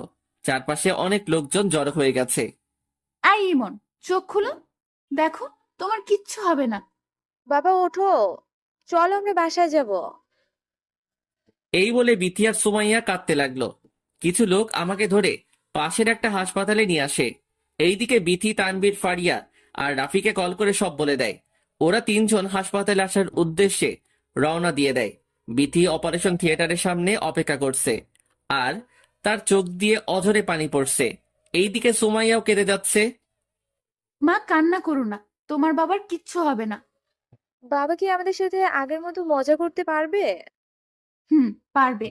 তুমি কান্না করলে তোমার বাবার কষ্ট হবে অনেক। আচ্ছা, তাহলে আমি আর কান্না করবো না। সুমাইয়াকে সান্ত্বনা দিয়ে নিজে ভিতর থেকে প্রচুর ভেঙে পড়েছে, কিন্তু সে সেটা প্রকাশ করতে দিচ্ছে না। এইদিকে ডাক্তাররা তাদের কাজ করেই যাচ্ছে, আর বিথি অপেক্ষা করে আছে কখন ডাক্তার থিয়েটারের থেকে বের হবে। আর ওর চোখ দিয়ে যেন পানির বন্যা বইছে। অন্যদিকে সাবাস বাঘের বাচ্চা, তোর মনে যে এটা ছিল তা আমাকে আগে বলিসনি কেন? সবুরে নেওয়া ভালো। ও আমাকে পঙ্গু করেছে, আমি ওকে উপরে পাঠিয়ে দেওয়ার ব্যবস্থা করে দিলাম। আচ্ছা, তুই এত বড় একটা কাজ করলি কেমনে? এইটা নিনজা টেকনিক, যা সবাইকে বলা যায় না। বেচার এখন হাসপাতালের বেডে শুয়ে আরাম খাচ্ছে। আমার সাথে যে লাগতে আসবে তার আমি এই অবস্থা করে ছেড়ে দেব। কি রে, আজকে বাসায় আঙ্কেল আন্টি নাই? না, তারা বেড়াতে গেছে, কাল আসবে হয়তো। তুই আজকে আমার সাথে থাকবি। ওকে, থাকবো, আর সারাদিন মজা করবো। ওইদিকে ইমন বিছানায় শুয়ে মৃত্যুর সাথে পাঞ্জা লড়ছে। এই খুশিতে আজকে সবাইকে ট্রিট দিয়ে দিস। তা তো দিবই। এইদিকে বাবা মা হাসপাতালে চলে আসলো। বিথি মাকে দেখেই মাকে জড়িয়ে ধরে কান্না করে দেয়, সাথে মাও কাঁদতে লাগলো। মা, নিজের মনকে শক্ত কর, দেখবি আমার ছেলে কিচ্ছুই হবে না। বিথি কিছু না বলে অঝরে কাঁদছে। বিথি আর মায়ের পরিস্থিতি আড়াল করতে বাবা সুমাইয়াকে অন্যদিকে নিয়ে যায়। ডাক্তার কি কিছু বলেছে? না, ডাক্তার এখনো থিয়েটার থেকে বের হয়নি। আল্লাহকে ডাক, দেখবি সব ঠিক হয়ে যাবে। এই বলে সবাই অধীর আগ্রহ নিয়ে বসে আছে ডাক্তারের মুখে আমার অবস্থা শোনার জন্য। কিছুক্ষণ পর ডাক্তার বেরিয়ে আসলো আর সবাই দৌড়ে ডাক্তারের কাছে গেল। ডাক্তার সাহেব, আমার স্বামী কেমন আছে? দেখুন, নিজেকে শান্ত করুন। আমরা আমাদের সর্বোচ্চ চেষ্টা করে চলছি। তাকে যেইভাবেই হোক সুস্থ করে দিন। যা টাকা লাগবে আমরা দিব, তবুও তাকে সুস্থ করে দিন। দেখুন, সব তো আর টাকা দিয়ে হয় না। রোগীর মাথা দিয়ে প্রচুর ব্লিডিং হয়েছে, কিন্তু কখন জ্ঞান ফিরবে তা বলা যাচ্ছে না। এখন আল্লাহর কাছে দোয়া চান। এই বলে ডাক্তার চলে গেল। ডাক্তারের কথা শুনে বিথির কান্না আগের থেকে বেড়ে গেল, সাথেও মা কান্না করছে। তাদের একমাত্র সাহায্য যিনি করতে পারেন তিনি হলো আল্লাহ। এই মনোভাব নিয়ে বিথি আল্লাহর নিকট দোয়া চাইতে লাগলো। এইদিকে তানভীর আর রাফি ফারিয়া দ্রুত হাসপাতালে চলে আসলো। তারা বিথিকে সান্ত্বনা দিতে লাগলো। তানভীর হয়তো কিছুটা সন্দেহ করতে লাগলো যে ব্যাপারটা কি হয়েছে। তানভীর ইশারায় রাফিকে ডাকলো। আমার আর বুঝতে বাকি রইল না যে কাজটা সাব্বিরের। আমারও মনে হয় যে ওই শালার কারণে আজ আমার বন্ধুর এই অবস্থা। ওকে যে আমার কি করতে মন চায় সেটা আমি নিজেও জানি না। চল আজকে সব প্রতিশোধ একসাথে তুলবো। ওকে, চল তাহলে। দাঁড়া, আমি ফারিয়ার কাছ থেকে বলে আসি। রাফি চলে গেল ফারিয়ার কাছে। ফারিয়া, তুই ভাবির কাছে থাক, তোর প্রয়োজন হতে পারে। কেন? তোরা কোথায় যাচ্ছিস? আমরা একটা কাজে যাচ্ছি, তুই থাকিস ওখানে। আমি জানি তোরা কই যাচ্ছিস। ওকে যা, সফলভাবে ফিরে আসবি। হুম। রাফিয়া তানভীর চলে গেল সাব্বিরকে মারার উদ্দেশ্যে। অন্যদিকে দোস্ত, আমি একটু দোকান থেকে আসি, মোবাইলে টাকা ঢোকাবো। আমার জন্য সিগারেট নিয়ে আসিস। সাবধানে থাকিস, আমি হয়তো আসতে একটু দেরি হতে পারে। আচ্ছা। এই বলে রায়হান সাব্বিরকে একা রেখে চলে গেল। রায়হানের যাওয়ার কিছুক্ষণ পর রাফি আর তানভীর ঢুকলো সাব্বিরের রুমে। এ কি, তোরা এইখানে কি করতে এসেছিস? আমার বন্ধুকে অসহায় বানিয়ে তুই মজা করছিস এখানে। বেশ করেছি, আর তোদেরও করব, শুধু অপেক্ষা কর। ও আচ্ছা, আগে আমাদের হাত থেকে বেঁচে দেখা, তারপর আমাদের মারিস। মানে? মানে এখন দেখবি। এই বলে ধারালো অস্ত্র দিয়ে সাব্বিরকে কোপাতে লাগলো। কয়েকটা আঘাত করতেই সাব্বিরের প্রাণ চলে যায়। পুরো মেঝে রক্তে ভেসে আছে। রাফি আর তানভীর তাদের কাজ শেষ করে ফিরে যাচ্ছে হাসপাতালের উদ্দেশ্যে। হাসপাতালে যাওয়ার আগে তাদের রক্তমাখা জামা পরিবর্তন করে ফেলে। অন্যদিকে রায়হান কাজ শেষ করে সাব্বিরের রুমে ঢুকে অবাক হয়ে যায়। তার পুরো শরীর কাটা দিয়ে ওঠে। সাব্বিরের রক্তমাখা শরীর আর মেঝে দেখে কি করবে রায়হান তা ভাবতেই শিউরে উঠছে সে। হঠাৎ এগুলো কি করে হলো? না, এইখানে থাকা ঠিক নয়। পরে এর দায় আমিও ফেঁসে যেতে পারি। আমাকে এখান থেকে পালাতে হবে, কেউ দেখার আগে। এই বলে রায়হান সেইখান থেকে পালিয়ে যায়। এইদিকে বিথি আর মা বসে আছে আমাকে দেখার জন্য। কিছুক্ষণ পর একটা নার্স আসলো তাদের কাছে। আপনারা গিয়ে দেখতে পারেন রোগীকে, তবে কোনো শব্দ করবেন না ভিতরে। নার্সের কথা শেষ হওয়ার আগেই বিথি আর মা আর সুমাইয়া এবং বাবা আর ফারিয়া ঢুকে পড়ে কেবিনে। আমার পুরো মাথা ব্যান্ডেজ করানো, যেটা দেখে বিথি শব্দ করে কান্না করে দেয়। মা তাকে নানানভাবে সান্ত্বনা দেওয়া শুরু করে। সে কান্নাটাকে ভিতরে চেপে ধরে আমার পাশে বসলো, আমার গালে তার হাতটা রাখলো। এইদিকে আমার মেয়ে সুমাইয়া এসে বলতে লাগলো, বাবা, আমি আর কোনোদিন আইসক্রিম খাওয়ার জন্য বলবো না। তুমি আমাদের সাথে রাগ করেছো, তাই না? আমি আর কিছুর জন্য বায়না করবো না। প্লিজ তুমি আমাদের সাথে কথা বলো। সুমাইয়ার কথাগুলো শুনে যেন বিথির বুকটা ফেটে যাচ্ছে। সহ্য করতে না পেরে সে কেবিন থেকে বেরিয়ে যায়। এইদিকে ফারিয়ার চোখেও পানি দেখা যাচ্ছে। তানভীর আর রাফি এর মধ্যে হাসপাতালে এসে গেছে। ভাবি, আপনাদের জন্য আমি খাবার আনছি, আপনারা একটু অপেক্ষা করুন। তোমরা দুজন কই গিয়েছিলে? একটা কাজ ছিল জরুরি, তাই দুজনে সেটা করতে গিয়েছি। ও আচ্ছা। তাহলে আমি গিয়ে খাবার নিয়ে আসি। তানভীর চলে গেল খাবার নিয়ে আসার জন্য। এর মধ্যে ডাক্তার আসলো। আমি সকল রিপোর্ট চেক করেছি, আল্লাহর রহমতে তেমন ক্ষতি হয়নি। এখন জ্ঞান ফেরার অপেক্ষায় আছি। জ্ঞান কখন ফিরবে তা কি বলা যাচ্ছে না? হতে পারে জ্ঞান এখন ফিরবে না, হতে পারে কয়েকদিন পর ফিরবে। সবই আল্লাহর ইচ্ছে। এই বলে ডাক্তার চলে গেল। প্রীতি মনে মনে আল্লাহর কাছে সাহায্য চাইতে লাগলো। কিছুক্ষণ পর তানভীর খাবার নিয়ে আসলো। সবাই খেয়ে নিল, শুধু দুইজন বাদে। তারা হলো প্রীতি আর মা। মা, আপনি খেয়ে নিন। না রে মা, খেতে মন চাচ্ছে না আমার, তুমি বরং খেয়ে নাও। আমি পরে খাবো, আর আপনার শরীরটা খারাপ করবে, তাই আপনি খেয়ে নিন। বিথির জোরাজোরিতে মা খাবারটা খেয়ে নিল, কিন্তু বিথি এখনো কিছু খায়নি। কিছুক্ষণ পর মায়ের কথা মতো বিথিও খাবার খেয়ে নিল। সবাই হতাশ মনে বসে আছে আর অপেক্ষা করছে আমার জ্ঞান ফেরার অপেক্ষায়। কিছুক্ষণ পর সুমাইয়া দৌড়ে তার মায়ের কাছে আসলো। মা, বাবা নড়ছে। চোখ মেলে দেখি বিথি আর মা দৌড়ে আমার কেবিনে আসলো। মা চলে গেল ডাক্তারকে ডাকার জন্য। ডাক্তার এসে সব চেক করলো। আর কোনো ভয়ের কারণ নেই, সব বিপদ আল্লাহর রহমতে কেটে গেছে। অস্পষ্ট চোখে খেয়াল করলাম বিথির মুখে হাসি ফুটে উঠেছে। তানভীর, ফারিয়া আর রাফির চোখেও পানি দেখা যাচ্ছে। বিথি আর মা এসে আমার পাশে বসছে। বিথির চোখ দিয়ে পানি পড়ছে। ওর কান্না আমার একদম সহ্য হয় না। বারবার বলতে ইচ্ছে করছে যে, এই পাগলি, কাঁদছো কেন? আমার তো কিছু হয় নাই, আমি তো তোমার সামনে আছি। বিথির কান্না যেন আমার কাছে কেমন জানি লেগে উঠছে। এমন সময় সুমাইয়া আমার কাছে আসলো। বাবা, আমি তোমাকে আর কিছুর জন্য বলবো না। তুমি আমার উপর রাগ করো না। তুমি আমার সাথে কথা না বললে আমার খুব কষ্ট হয়। সুমাইয়ার কথাগুলো শুনে আমার চোখের কোণে পানি গড়িয়ে পড়ছে, যেটা একমাত্র বিথি খেয়াল করেছে। সুমাইয়া, বাবাকে এসব বলো না, বাবার কষ্ট হবে। তুমি দাদুর কাছে যাও। না, আমি বাবার কাছে থাকবো, আমি কোথাও যাব না। এই বলে সুমাইয়া আমার কাছে বসে রইল। এইভাবে কয়েকদিন হাসপাতালে রেখে আমাকে বাসায় রিলিজ দেওয়া হয়। আমি এখন কিছুটা কথা বলতে পারি, কিন্তু হাঁটতে পারি না। বিথি রোজ আমাকে হাঁটতে সাহায্য করে। আজকে সকালেও কাজের কারণে আমি তোমাকে হাঁটাতে পারি নাই, এখন হাঁটাবো, চলো। প্লিজ, এখন না, পরে হাঁটবো। না, কোনো ফাঁকিবাজি নয়, যা বলছি তাই করতে হবে। আচ্ছা আচ্ছা, আমাকে ধরো। আমাকে কাঁধে হাত রাখো, আর আমাকে জড়িয়ে ধরো শক্ত করে।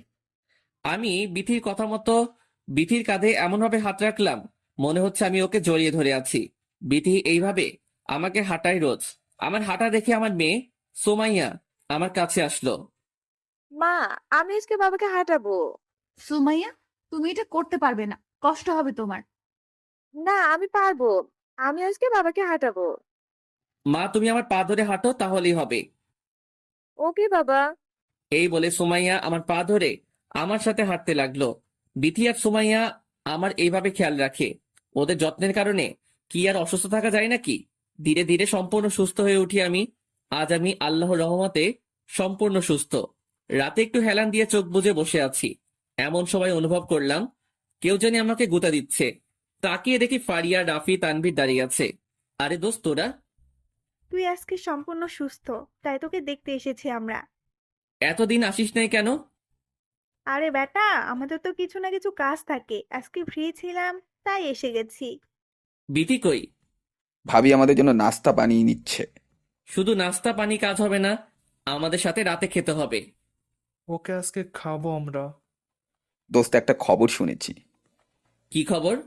সাবির মারা গেছে। ওকে কে যেন কুপিয়ে হত্যা করেছে। ছেলেটাকে আমরাও মারলাম, আর এখন ও আমাদের ছেড়ে চলে গেছে। তুই কখন শুনেছিস যে ও মারা গেছে?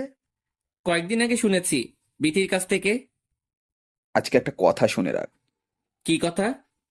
যে আমার বন্ধুর ক্ষতি করবে আমরা তাকে ছেড়ে দিব না। তার মানে তোরা? ঠিক ধরছিস। আমরাই সাবিরকে খুন করি। তোরা আবার ওকে খুন করতে গেলি কেন? যে তোকে মারতে চেয়েছে তাকে কি আমরা এত তাড়াতাড়ি ছেড়ে দেব?